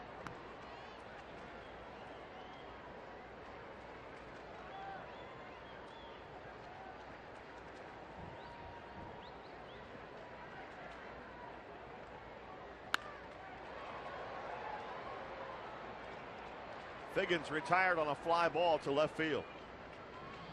Jesus had him play perfectly. He was playing, shading towards the left field line. Well, Figgy's been doing it with the glove this entire series. Tags out Olivo there. That was the play in the 8th inning that might have saved the game for Saunders, and then today. Leaping skills. A lot of great plays so far in the series for Sean Figgins. You just love to see players that enjoy playing the game as much as he does. And if you're a pitcher, you love to see those plays, don't you? You know, during the course of a game, you always like to see home runs and base hits, but it's those great defensive plays that really get you excited. And that's also the thing, Gooby, that a lot of players, I think particularly infielders or somebody like maybe Torrey Hunter, they take so much pride in it. I guarantee you, Torrey could go 5 for 5, but if he dropped the fly ball, that would be all he could think about. Or if he was 0 for 5 and he brought back a home run over the fence and caught it, that's what he would be talking about too. Right. Scott Shields is up in the Angel pen now.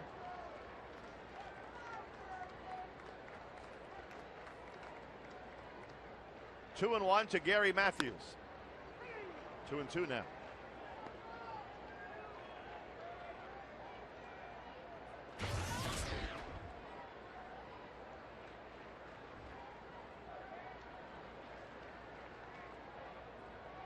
Gary does not have a home run yet this year, and now he's out on strikes on a good breaking ball by Davies, although Gary doesn't quite agree with that call. Slow curveball by Davies. Started out and above the strike zone on Howard's replay, but at the end drops it in. That's strike zone. Tough one though. It starts above the letters as it's crossing the plate. Nothing you can do as a hitter. It's tough to get your hands up there to even foul that off. Bobby Abreu takes ball one. He walked in the first inning. He walked again in the 4th inning.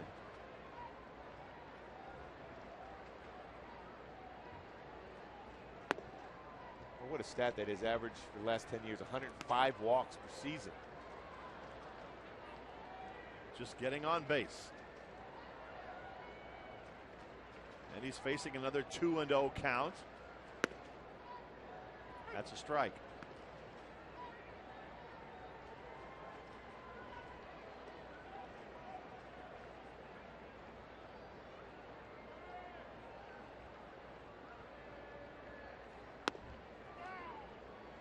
Three and one to Bobby Abreu.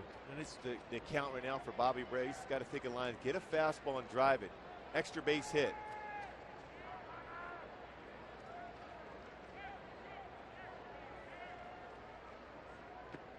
The 3rd time today that Bobby Abreu has drawn a walk.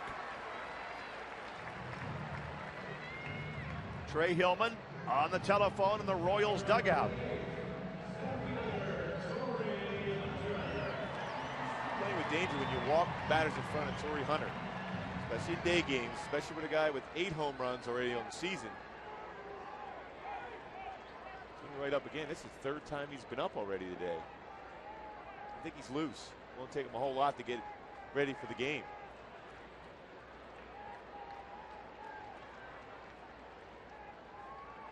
Torrey Hunter, the only player in the Angels lineup with any significant amount of home runs this year, and the check swing is going to get him right here.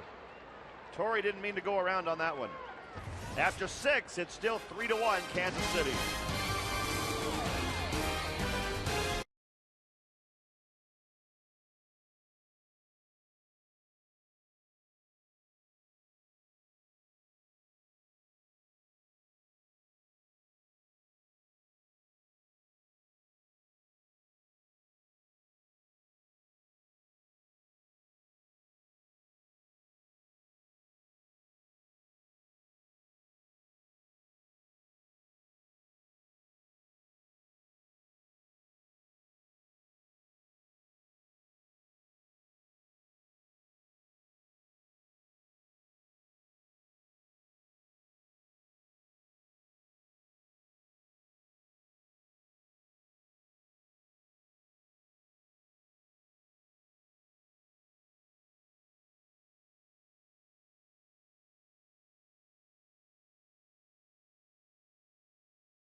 Once again, happy Mother's Day from the Big A. 3-1 in the 7th inning. Angel fans, have you made your plans to be at the big series coming up between the Angels and Red Sox? Tuesday, Wednesday, and Thursday. Great seats still available. And the Angels have an exciting ticket special for this series. Fans can purchase 3 tickets and get 1 free in select seating areas. Just use the password ANGELS at the stadium ticket office or angelsbaseball.com. Red Sox and Angels, Tuesday, Wednesday, and Thursday here at Angel Stadium. Well, that's always a lot of fun, especially after what happened in that first series. Josh Beckett, Bobby Abreu. There's always a buzz in the air, that's for sure. Other than that bee right near your head. You're quick, Rory. Speaking of quick, a fastball that's very quick, Scott Shields. Closing in on Troy Percival as far as all-time games for a pitcher. Top of the 7th, top of the order for the Royals, Coco Chris. He's been on base twice and scored once. A single and a walk today.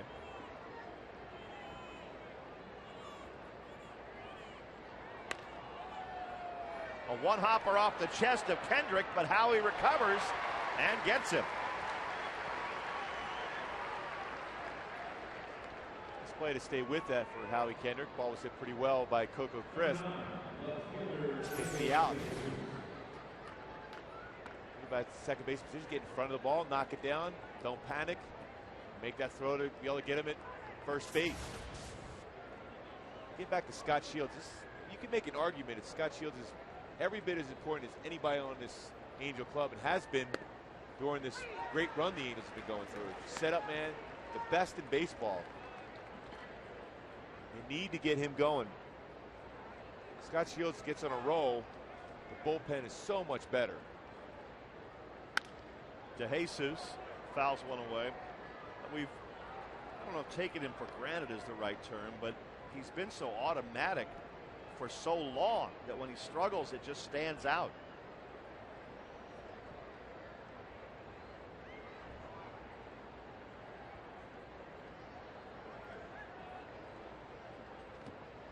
DeJesus went around, strike 3. Shields gets the first 2 in the inning. That was a real good curveball. Head of the count, can expand the strike zone, stay back, stay within his mechanics. Good, hard, sharp curveball. Jesus could not hold up on that one. I like that mechanics, kept that front shoulder tucked in, worked downhill, got over the front leg.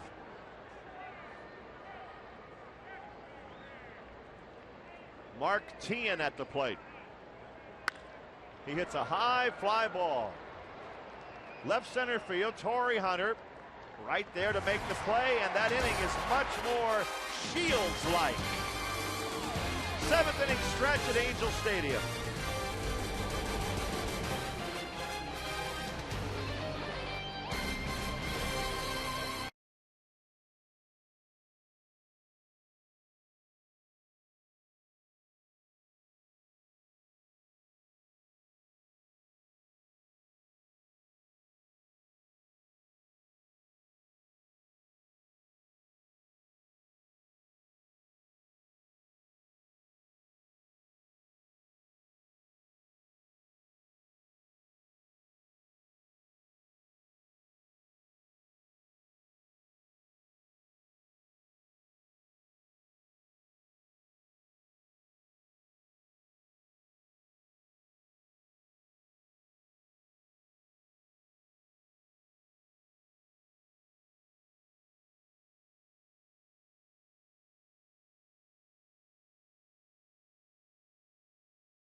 Love, stand beside her and guide her through the night with the light from above. From the mountains to the prairies to the oceans wide with foam.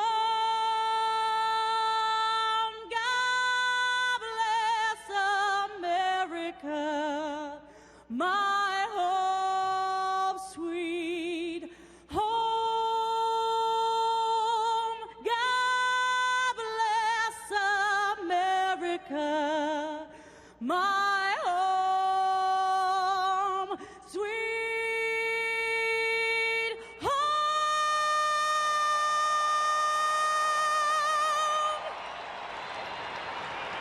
A beautiful Sunday afternoon at the ballpark. Happy Mother's Day. The Angels and the Royals. And a good game. 3-1 Kansas City as we go to the bottom of the 7th. The Angels have only 2 hits. But they're 2 or 3 clutch hits away from coming back in this one. Kyle Davies has been tough. The bullpen for the Angels did a nice job, but kept it close. You're just, like you mentioned, a bloop and a blast from a tie ball game. Davies looked like he was on the ropes in the 4th inning. They had some work up in the bullpen, and he's responded with a couple zeros since that 4th inning. Kendry Morales leads off the 7th inning and takes the breaking ball for a strike.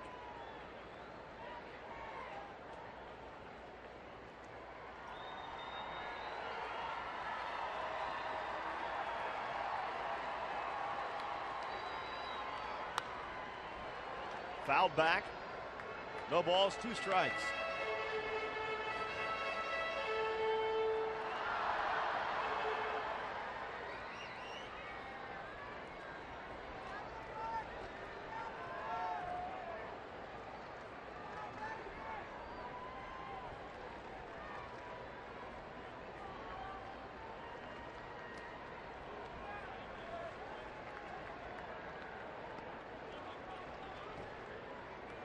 Kendry drove in the only run for the Angels today. That was in the 4th inning with a sacrifice fly.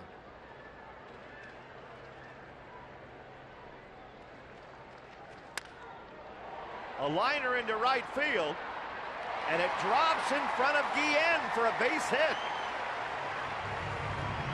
When that left the back, Gooby, it looked like it might be caught, but it got in there in front of Jose. Well, it was the big swing by Ken Morales, and it fooled Guillen in right field. It looked like it was going to be an easy out. Sounded hard off the bat, breaks back, and then comes forward. Big break for the Angels. And Trey Hillman coming out maybe to get Davies right here.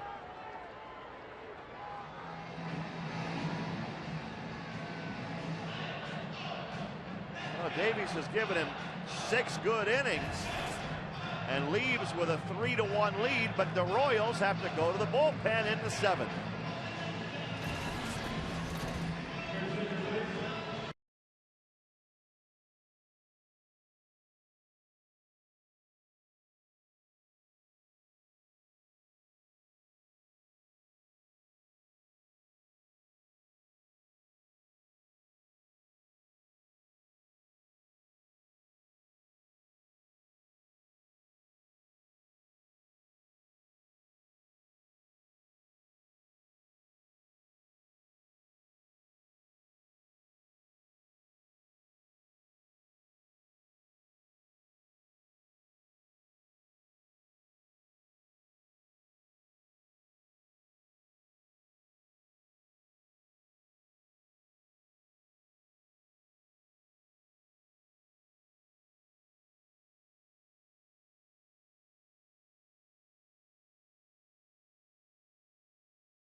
On My 13 is brought to you by Infinity, luxury cars that inspire at every turn. The Rally Monkey making an appearance at the Big A. Down by 2 in the bottom of the 7th. He's got the magic, and it's rally time. And the fans believe. Jamie Wright, the new pitcher for the Royals. Mike Napoli at the plate for the Angels. Did a nice job with 3 walks, 14 strikeouts, fastball 91-94 with sink action. Good curve, below average slider, and a changeup. He's been in the big leagues over 10 years. But last year was the first time that he didn't have at least 1 start. He was strictly out of the pen last year. 75 appearances for Texas.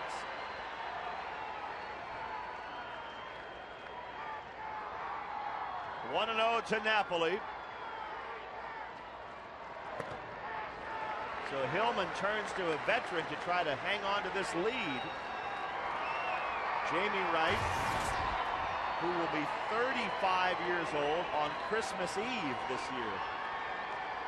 We're talking about that good power sinker he has, but when it's elevated, it'll flatten out. And that's where he runs into some problems. He's been a guy that can do any role it need be a starter, reliever, durable arm when he's healthy.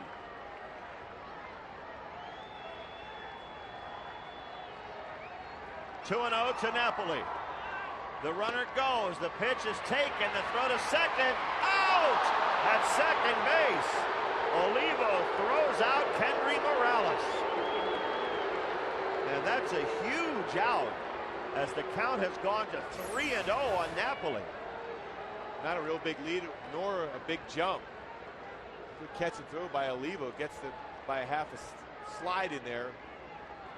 unusual spot to be going. Now Olivo going out to talk to Wright. Boy, that is a big, big out.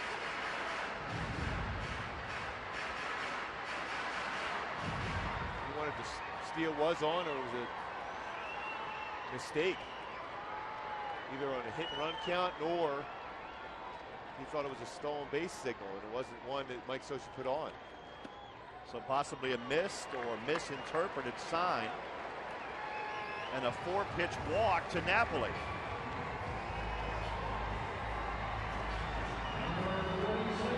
Instead of first and second, nobody out. The Angels have a runner at first with 1 out. But still they have the tying run at the plate in Howie Kendrick.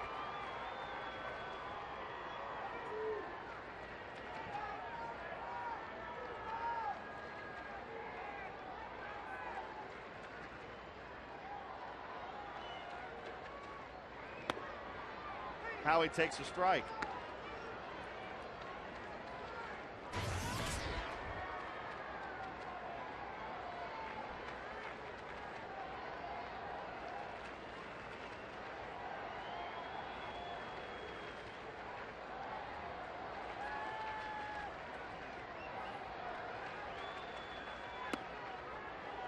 We mentioned Wright's 75 appearances with Texas last year. He went 8-7, and that number of appearances, the most ever by a Rangers right-hander. And that goes back to when the Rangers were in Washington. 75's a lot of games for any pitcher. The 1-1 to Kendrick. Ground ball right back to Wright, who throws the ball into center field. Nobody was there to cover. The Royals make a mistake.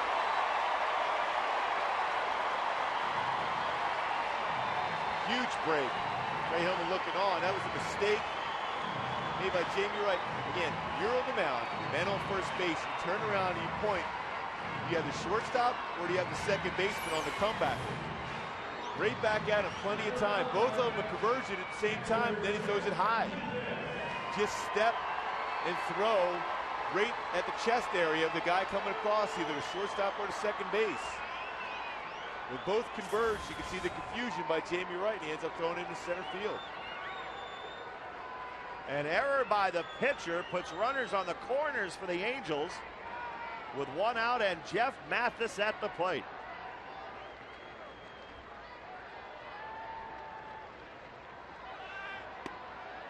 Olivo throws through to second, but too late. And now the Angels have him at second and third. Stolen base, Howie Kendrick.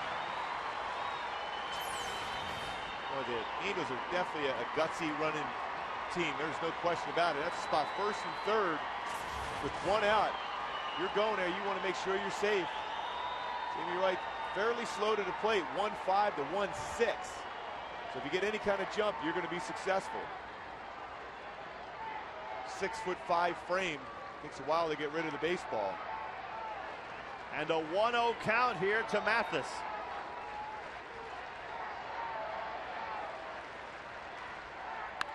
Line drive, base hit, right field. Here's Kendrick around third, coming to the plate. Here's a throw by Deanne. Dropped by Olivo, and the Angels tie it up.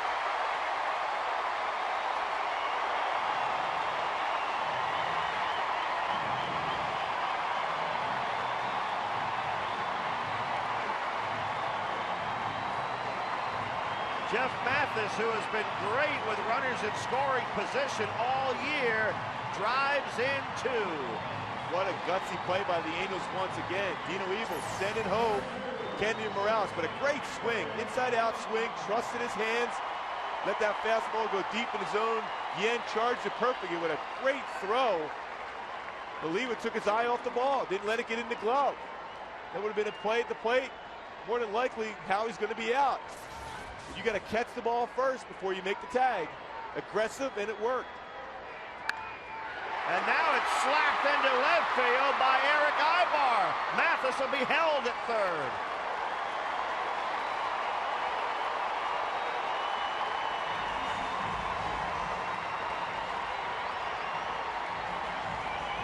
So So the Angels indeed rallying here in the bottom of the 7th. I love this approach that Mickey Hatcher has the batters work with. Let the fastball get deeper in the zone, trust in your hands, and shoot it the other way. Another good at bat. Perfect swing, level, going the other way, let it get deep in the zone. That's why you're successful. Right here, you see it, let it get deep in the zone. Here's a ball in the outside part of the plate, let it get deep, get it in there, and then drive it the other way. That's why it was a perfect swing. Mickey Hatcher teaches that to all his batters, particularly the guys that don't necessarily have the home run threat, the guys who can put it in play, go the other way. Mickey Hatcher, watching his hitters come through here in the 7th inning, has prompted a visit to the mound by pitching coach Bob McClure.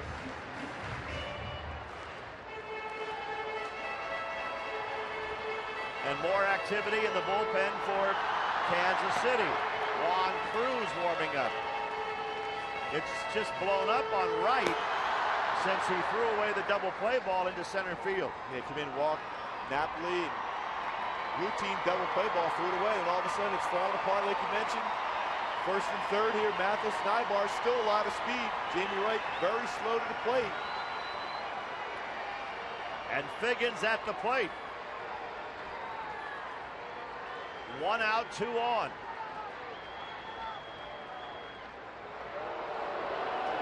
Sean Figgins had to sacrifice fly against Zach Greinke, the only one of the game scored yesterday. They would take that same fly ball right now.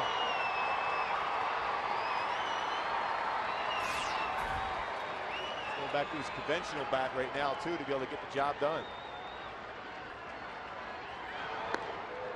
Ibar getting back in there.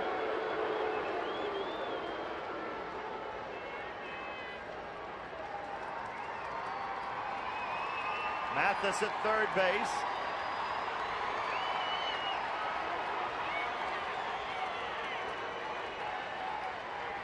One out, bottom of the 7th. Figgy bunts to first base. Butler has to tag him, but Mathis scores the go-ahead run. And the Angels, playing little ball, take a 4-3 lead.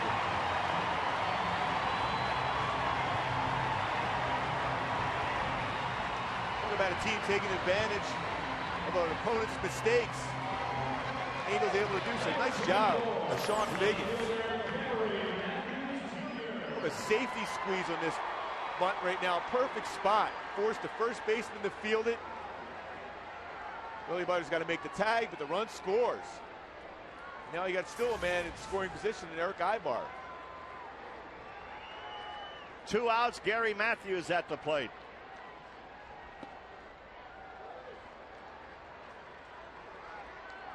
Something about when a comebacker comes to a pitcher and he makes a mistake on a throw that affects you for quite a while.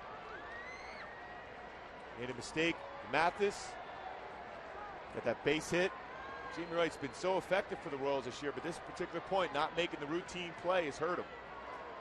It looked like the Royals were going to get the breaks when Kendry Morales was thrown out trying to steal for a big out. But since then, it's gotten away from Kansas City. This is a spot. Comebacker. Take a little crow hop. Didn't take that step. Because of that, on the mound, his front leg was straight stiff. He threw it high with that instead of bending his back and making the throw to second base. 1-1 to Matthews.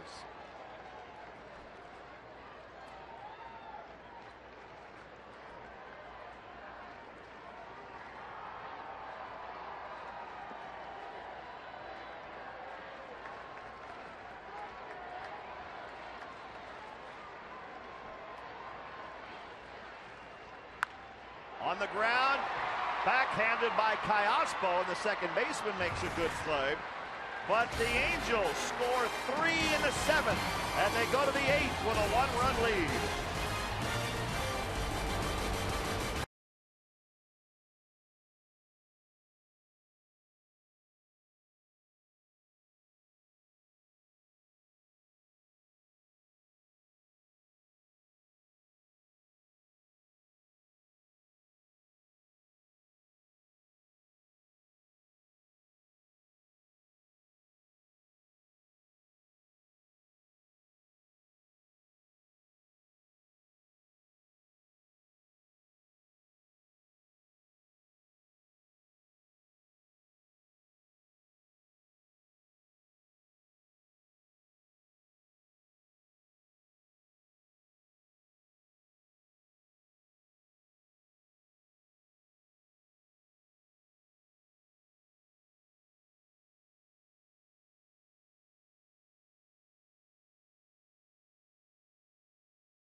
4-3 in the 8th inning.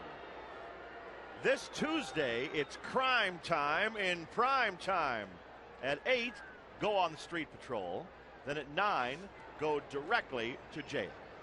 It all starts Tuesday at 8, only on My 13.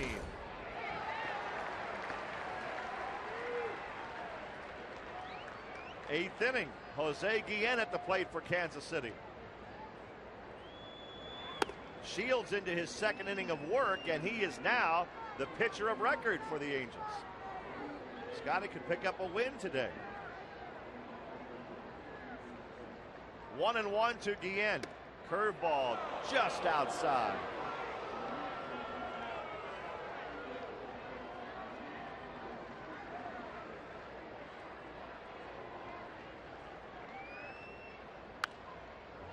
Two and two to Jose Guillen. The Angels challenged Guillen a little bit on that throw from right field last inning, and Jose responded with a perfect strike to Olivo, but the catcher dropped it, and Howie Kendrick was able to score. And that's one of the things about the Angel philosophy. You might not win every time, but maybe that guy doesn't catch that ball, and that's what happened. And now Guillen takes a called third strike. Now you talk about paint on the outside corner with some late movement. Scott Shields, perfect spot. You're going to force a power threat to hit it the other way. That's what you want to do. Stay on the outside corner, force him if he's going to hurt you, make him go to the big part of the yard. That was an outstanding moving fastball. Gets the corner for the punch out. One out, Billy Butler at the plate for the Royals. He doubled and scored in the 4th. Breaking ball from Shields to start him.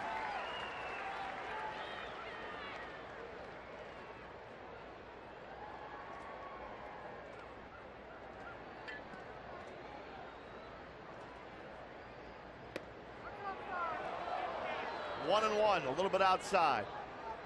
Good curveball so far in this game for Scott Shields. He's throwing 3 or 4 very good ones. Stay within his mechanics.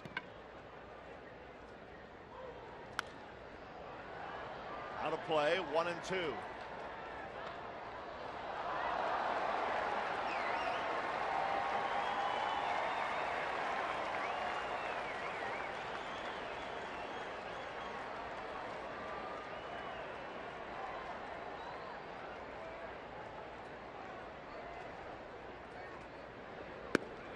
And he gets Butler looking. Maybe he's been better at some point this season, but I'm thinking so far anyway, this is Scott Shields' best outing of the year. And a couple curveballs, then you follow up some great fastballs, 3-quarter action. Little different look for Billy Butler against Scott Shields. Drops down and throws a nasty fastball. 2 outs, Mike Jacobs at the plate. 2 outs on back-to-back called third strikes. Curveball into Jacobs.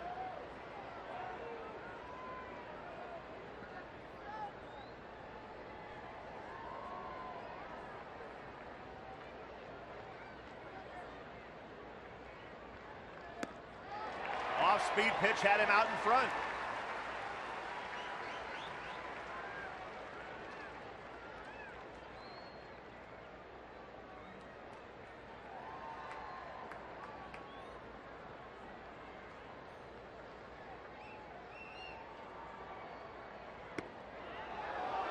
Just off the plate.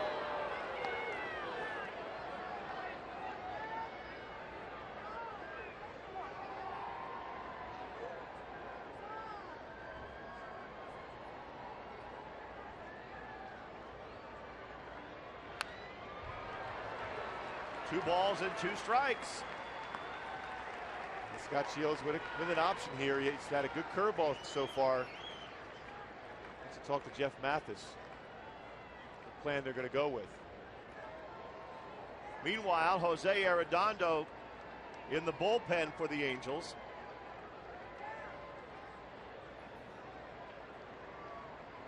Mostly standing and watching now.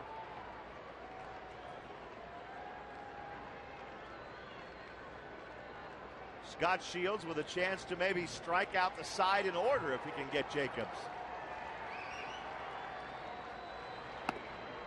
High and tight, 3-2. Trying to get that fastball to start off the inside corner and catch the corner against the lefty.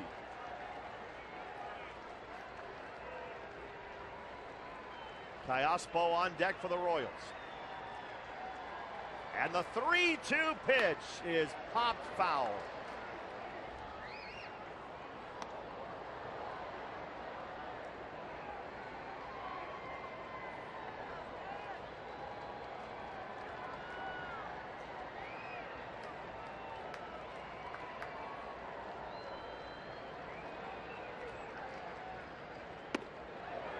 He missed with the fastball. And the Royals put the potential tying run on base. With 2 outs in the 8th inning, and Alberto Callaspo coming up.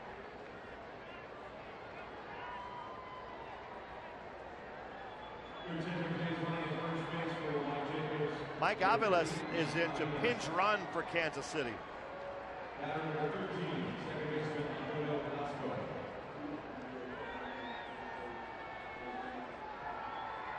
So the Royals with Aviles and Callaspo at the plate have great speed out there.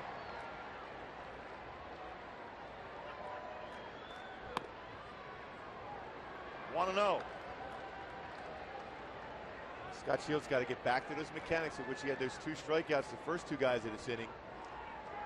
Jacobs with all the power, you didn't want to go out and challenge him necessarily over the middle part of the play 3-2, but now in this spot, you got to just work downhill and trust the movement. Callaspo had a triple earlier in the game, back in the 4th inning. 2 balls and no strikes. 2 outs in the 8th inning, 4-3 Angels.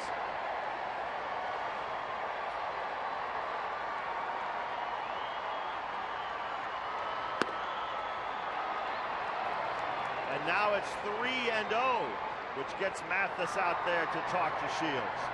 Aiming it, just a little. Whenever you're a pitcher, you see 3 pitches like that up and elevated out of the zone, you're aiming the pitch. Right now, Scott, as good as he's been so far up to this point, got to get those mechanics back in order to be able to finish this inning off. Miguel Olivo would be next. More likely taking a pitch here, too.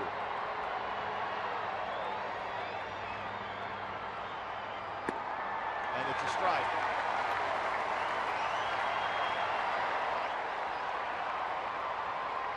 Three and one to Callaspo.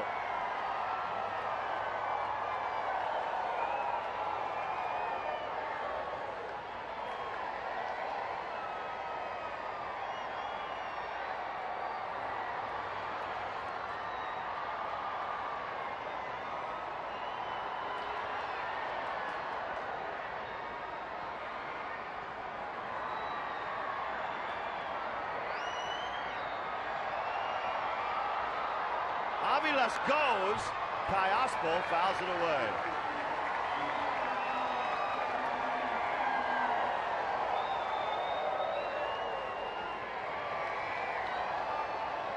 Scott Shields trying to work through it. He struck out the first 2 batters in this inning. Now he's 3-2 to the Kansas City second baseman.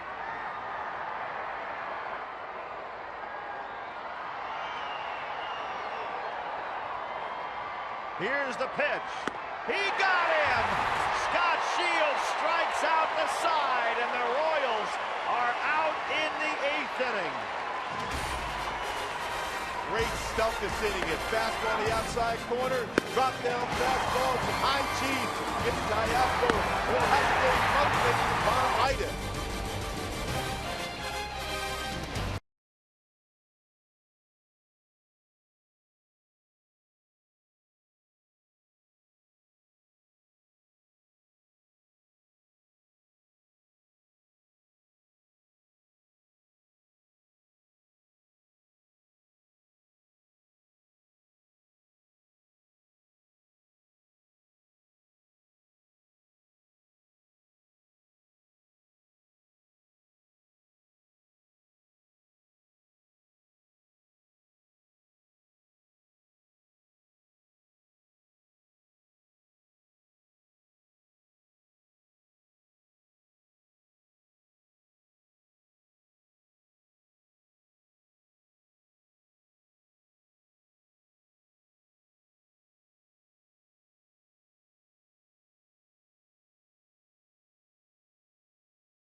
Happy Mother's Day. We go to the bottom of the 8th, 4-3 Angels. Major League Baseball and People Magazine are looking for individuals who have made a difference in their community. 30 everyday All-Stars will be honored at the 2009 All-Star Game in St. Louis. To nominate, visit peopleallstars.com. And also don't forget to vote. Get your favorite Angels into the Midsummer Classic. You can vote at angelsbaseball.com. The Angels take a 1-run lead into the bottom of the 8th to face Juan Cruz, who comes in from the Royals bullpen. Cruz got very good stuff. Deceptive, too. Good numbers, too, at a 2.03 ERA working. Got a fastball, 93-95. Very good curveball and a changeup.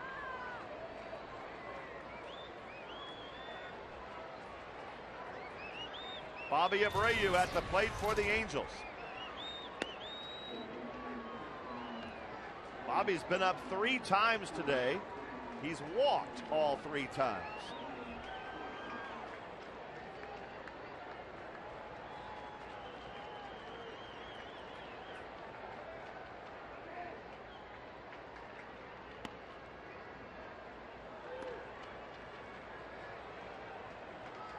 One and one to Abreu.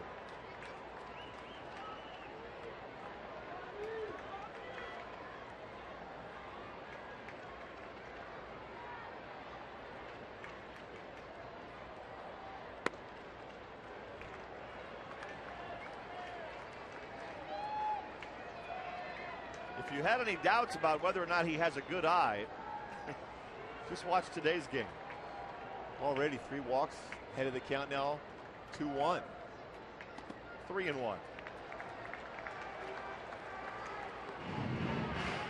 Look at the box score tomorrow. He's going to look at Bobby Abreu didn't even play.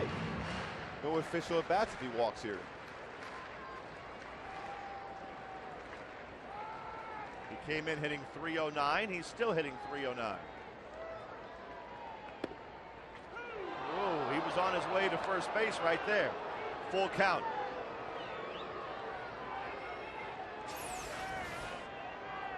Borderline pitch. Certainly hit the corner. It was below the knees, though. Mike Everett's been pretty solid behind the plate, calling balls and strikes. And the 3-2, he walked him. 4 times up, 4 walks for Bobby Abreu. Fans visit the official online shop of the Angels at angelsbaseball.com. Browse the largest selection of authentic team gear, including clubhouse caps, t-shirts, jerseys, collectibles, anything your little heart desires. Get your gear straight from the source at angelsbaseball.com shop today.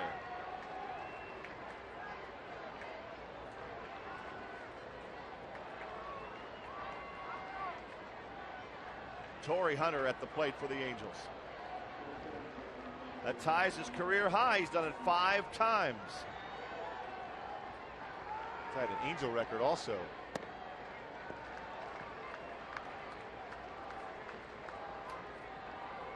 Bob McClure going back out to the mound now. Definitely a spot for Bobby Abreu to think about stealing the bag. Successful 12 times already this year. Which is another good number, but he's been on base so many times. He's been able to do that. He has been caught 12 for 12. Need to get that insurance run or 2. Hunter's been struggling a little bit at the plate in his homestand. Is 2 for 16. You have a pitcher out of the zone so far. 1 batter in now behind against Torrey Hunter. Bob McClure goes back to the dugout, the former Angel pitcher, 89, 90, and 91 for the Royals pitching coach. He wore the Angels uniform.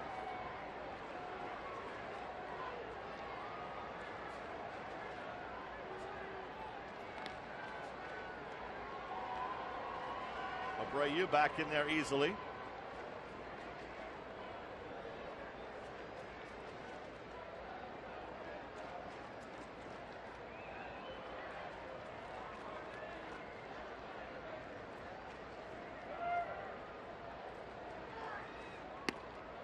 Good breaking ball there.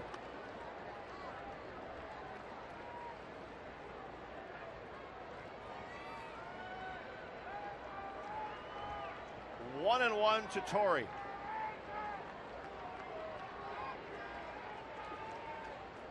Torrey's been a little bit of a streaky hitter throughout most of his career. Right now, his average has dipped below 300. It's at 294 as he takes strike two.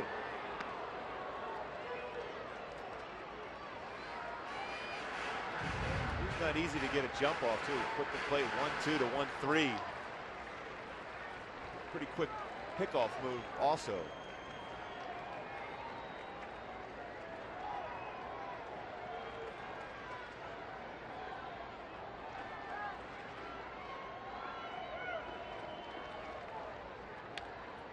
Hunter fouls one back.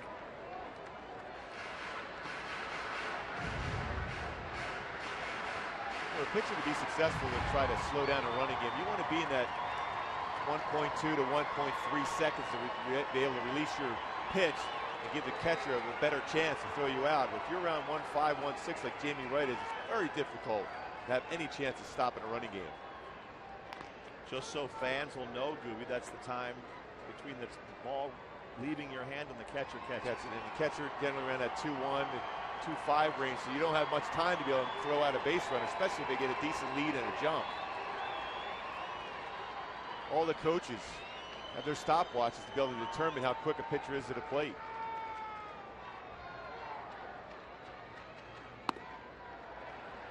It's 2-2 to Torrey Hunter.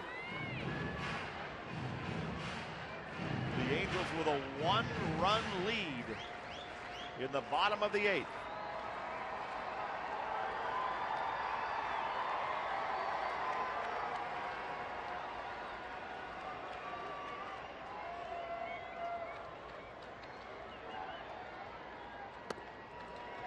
Check swing, he did not go. It's 3-2 to Torrey Hunter. Now Abreu is a pretty good bet to be running. Pretty good chance Torrey's going to get a fastball here.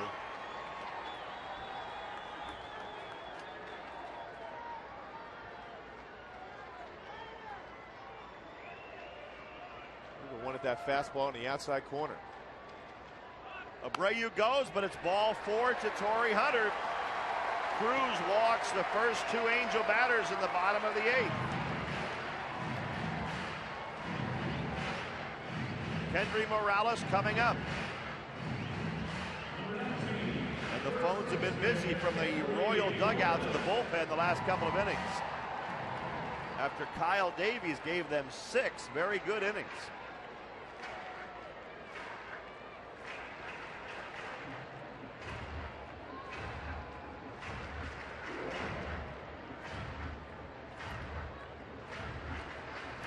Horacio Ramirez warming up, a left-hander for the Royals.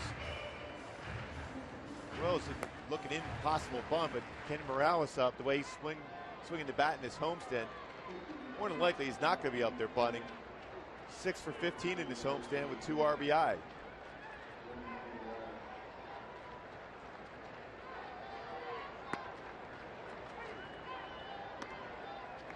Oh, 0-1 to Kendry.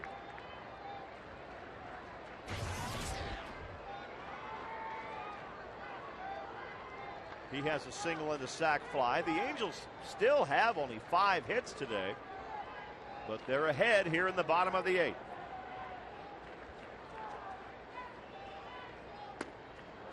Oh, 0-2 to Morales.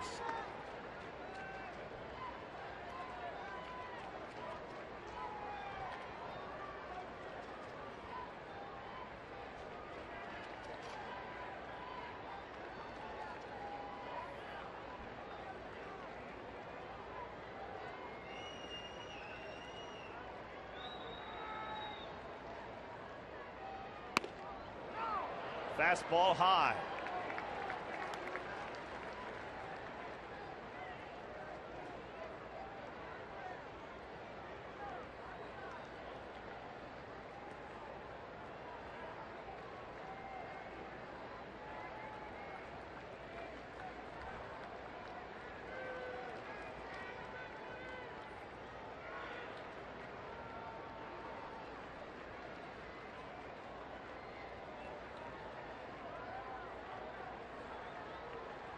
1-2 to Kendry Morales. He pops one in the air, left center field. Coco Crisp makes the catch, and there goes Abreu to third. On a shallow fly ball to center. Well, you talk about aggressive base running, and they didn't even make a throw. Well, the big thing is Dino Evil and Bobby Abreu know in that spot. Coco Crisp covers a lot of ground in the outfield, but does not possess a great throwing arm. And he also saw the way Coco caught that ball. He was kind of jumping in the air. When he caught it, got the jump and took the advantage. Now third base with one out. Well, they took advantage of Coco a little bit right there. First and third, one out. Mike Napoli at the plate. Now a fly ball gets you an insurance run. Surprising enough, the Royals are playing with the infield back, looking for a double play ball.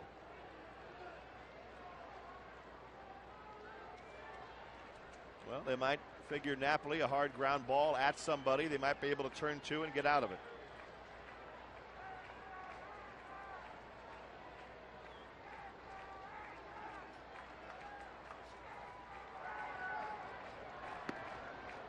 Breaking ball for a strike to Napoli. And the Angels always with the contact play on with one out. Any ground ball, Bobby Abreu will be coming home. Pretty surprising, though. You don't want to give up an extra run.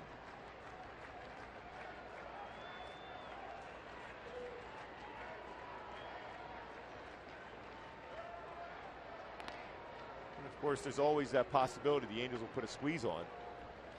With Napoli batting, that would shock the Royals. It would, but the Angels do things that are aggressive and most clubs don't even think about doing. But Napoli, you're right. Fly ball hitter. Perfect spot to be able to get the fly ball, get the sac fly, get the run across. Torrey Hunter running, and that will be an uncontested stolen base. So there goes the double play thought. And they're going to bring him in more than likely now, especially ahead of the count 0-2. Torrey Hunter had an unbelievable jump. Now Cruz has to think about trying to get the strikeout. Ahead on the count to Napoli, 0-2.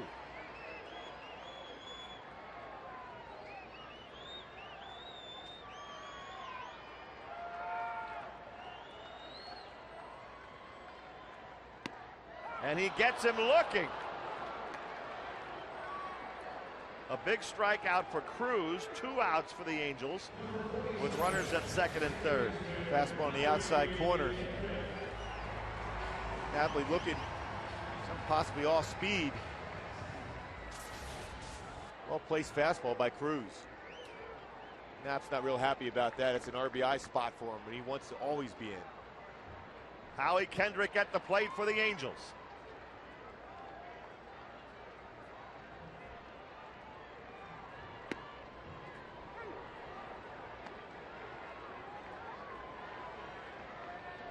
Brian Fuentes, the closer, he's warming up. The only question is, what will the lead be when we get to the 9th inning? 0-1 to Howie. 1-1.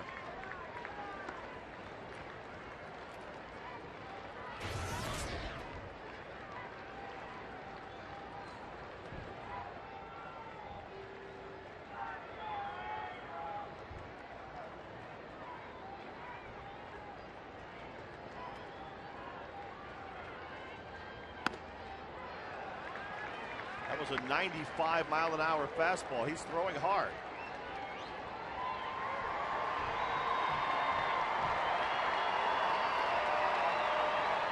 The Angels looking for that insurance run in the bottom of the 8th.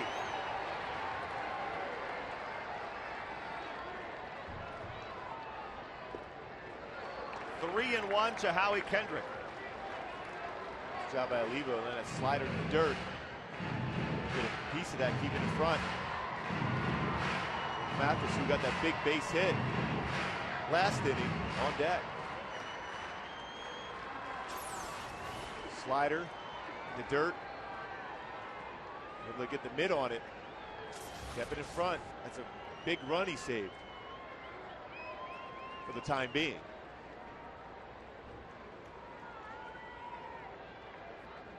Cruz behind on Kendrick, 3-1. Torrey Hunter at second. That was Abreu at third, and the pitch is swung on and missed. He threw him a nasty 3-1 breaking ball. Still, because you have an open base, you're going to force the hitter to be aggressive and swinging the pitch out of the zone, and that's what Cruz did. He's got a good one.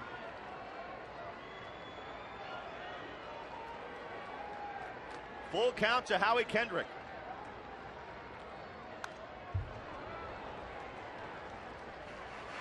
Back with the heater there. Cruz has good stuff, Ruby. He's not a real big guy. He's got great arm action on his fastball and his breaking ball. He's up there 93, even up there at 95. Why everyone really wanted him during the offseason. Did a nice job for Arizona last year.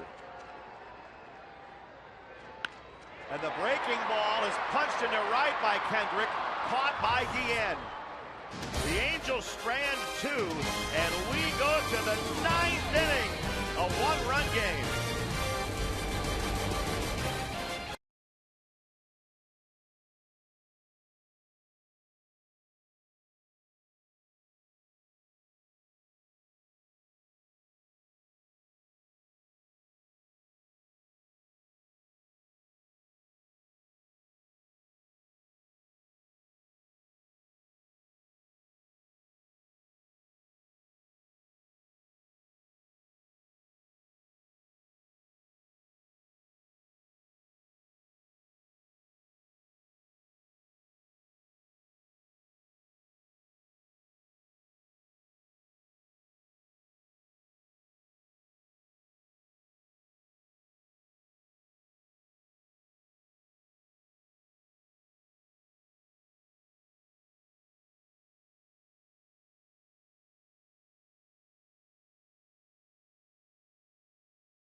Seventh to come back from a 3-0 deficit in this ball game. Jeff Mathis had the big hit, and the Royals just have been shut down offensively for the 3 games. We'll see if Brian Fuentes can keep that going as we get to the 9th inning. Pitching much better of late. Talk about deception. That's his big thing. Hides the ball well. Fastball has been much better. 89 to 92 with some action on it. His sweeping slider and his changeup. Big thing for Brian is get it ahead of the count, and then you expand the strike zone. He has 8 saves.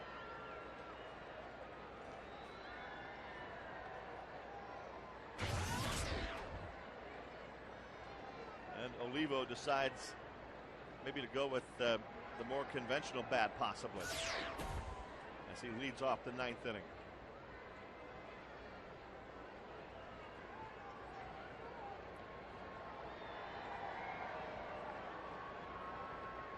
Miguel Olivo waiting for somebody to bring him one he likes.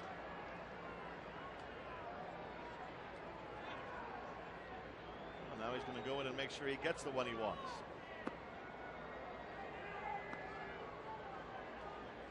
Miguel Olivo drove in a run with a base hit back in the 4th inning. The Royals, after 3.5, were ahead 3-0, but they haven't scored since then. And Fuentes is looking for his 9th save of the season.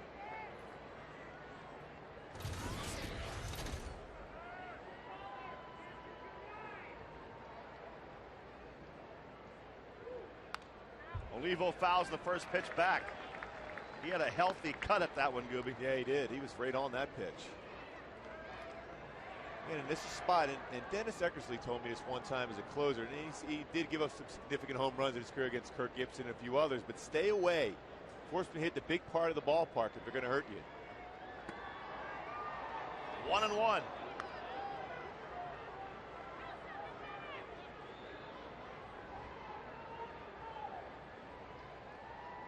Four to 3 Angels in the ninth.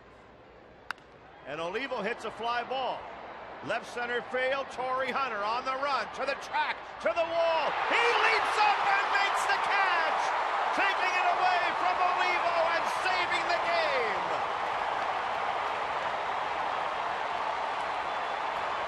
What a play in the ninth inning by Torrey Hunter. Are you kidding me? We talked about, hey, doesn't matter what he did at the plate, if he can do a play like this. Look at the enthusiasm. Coming back, what a play, long run, timed it perfectly, way over the fence. Are you kidding me? He doesn't get there, the game's tied. Reads it, finds the wall, makes the leap, timed perfectly. And yes, the enthusiasm. That's unreal. What a play by Torrey for the first out in the ninth inning. Now Willie Bloomquist pinch hitting here. Takes outside, ball one from Fuentes. Fuentes liking that play. I would well think he he should. would, yeah. What a play. 2-0 to Bloomquist.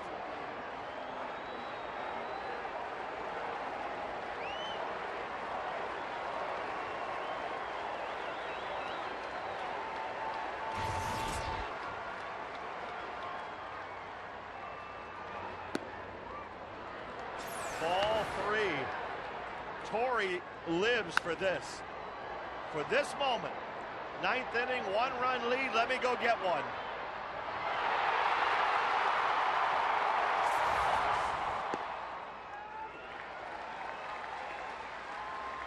What we say earlier, a great defensive play is a thing of beauty. What a defensive play by Torrey Hunter. 3-1 to Willie Bloomquist.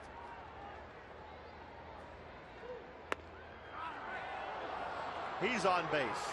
The Royals have the potential tying run on.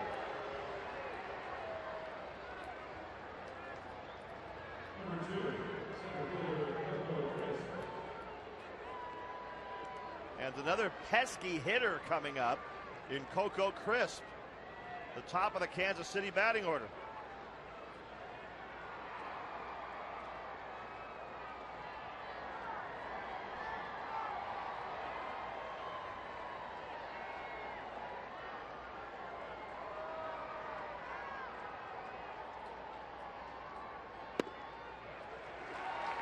Crisp has been aboard on a single and a walk today.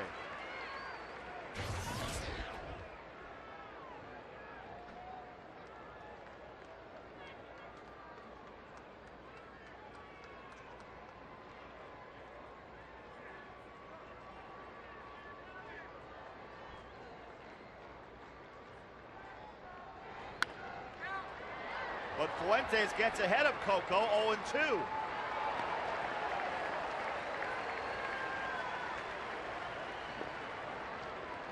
Brian walked Bloomquist.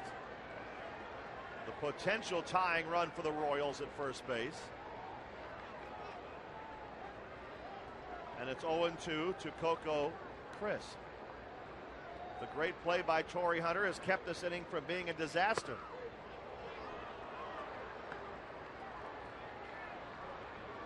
One and two.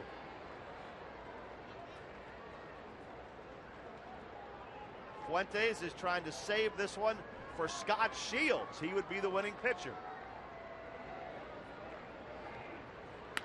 Crisp lines it into center field. Bloomquist turns and holds. The Royals have him at first and second with one out.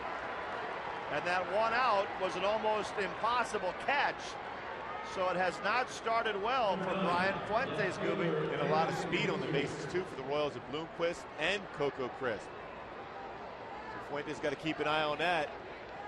Head of the count, you try to expand the zone, make him swing at your pitch. Pitch not located well by Brian Fuentes. Coco Crisp hits the ball in the middle for a base hit. Some more speed at the plate, DeJesus. David DeJesus, a left-handed hitter, which figures to work in Fuentes' favor. A tough guy to double up.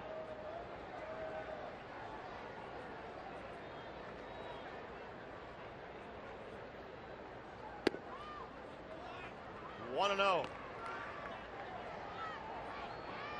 DeJesus looked like he had a thought about maybe bunting that one. Yeah, lefty versus lefty, thinking bunt for a base hit.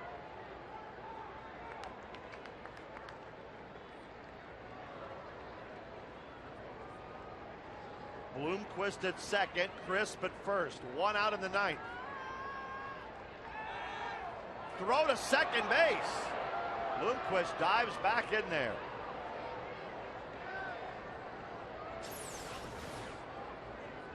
Spin move. Usually you're going to see that more of a right-handed pitcher. Lefties don't do that too often. Bloomquist was getting back going, timing him.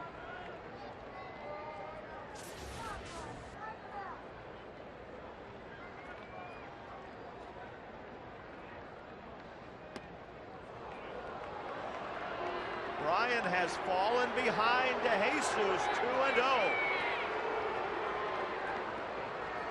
Mark Teahan, a very tough hitter, on deck for the Royals.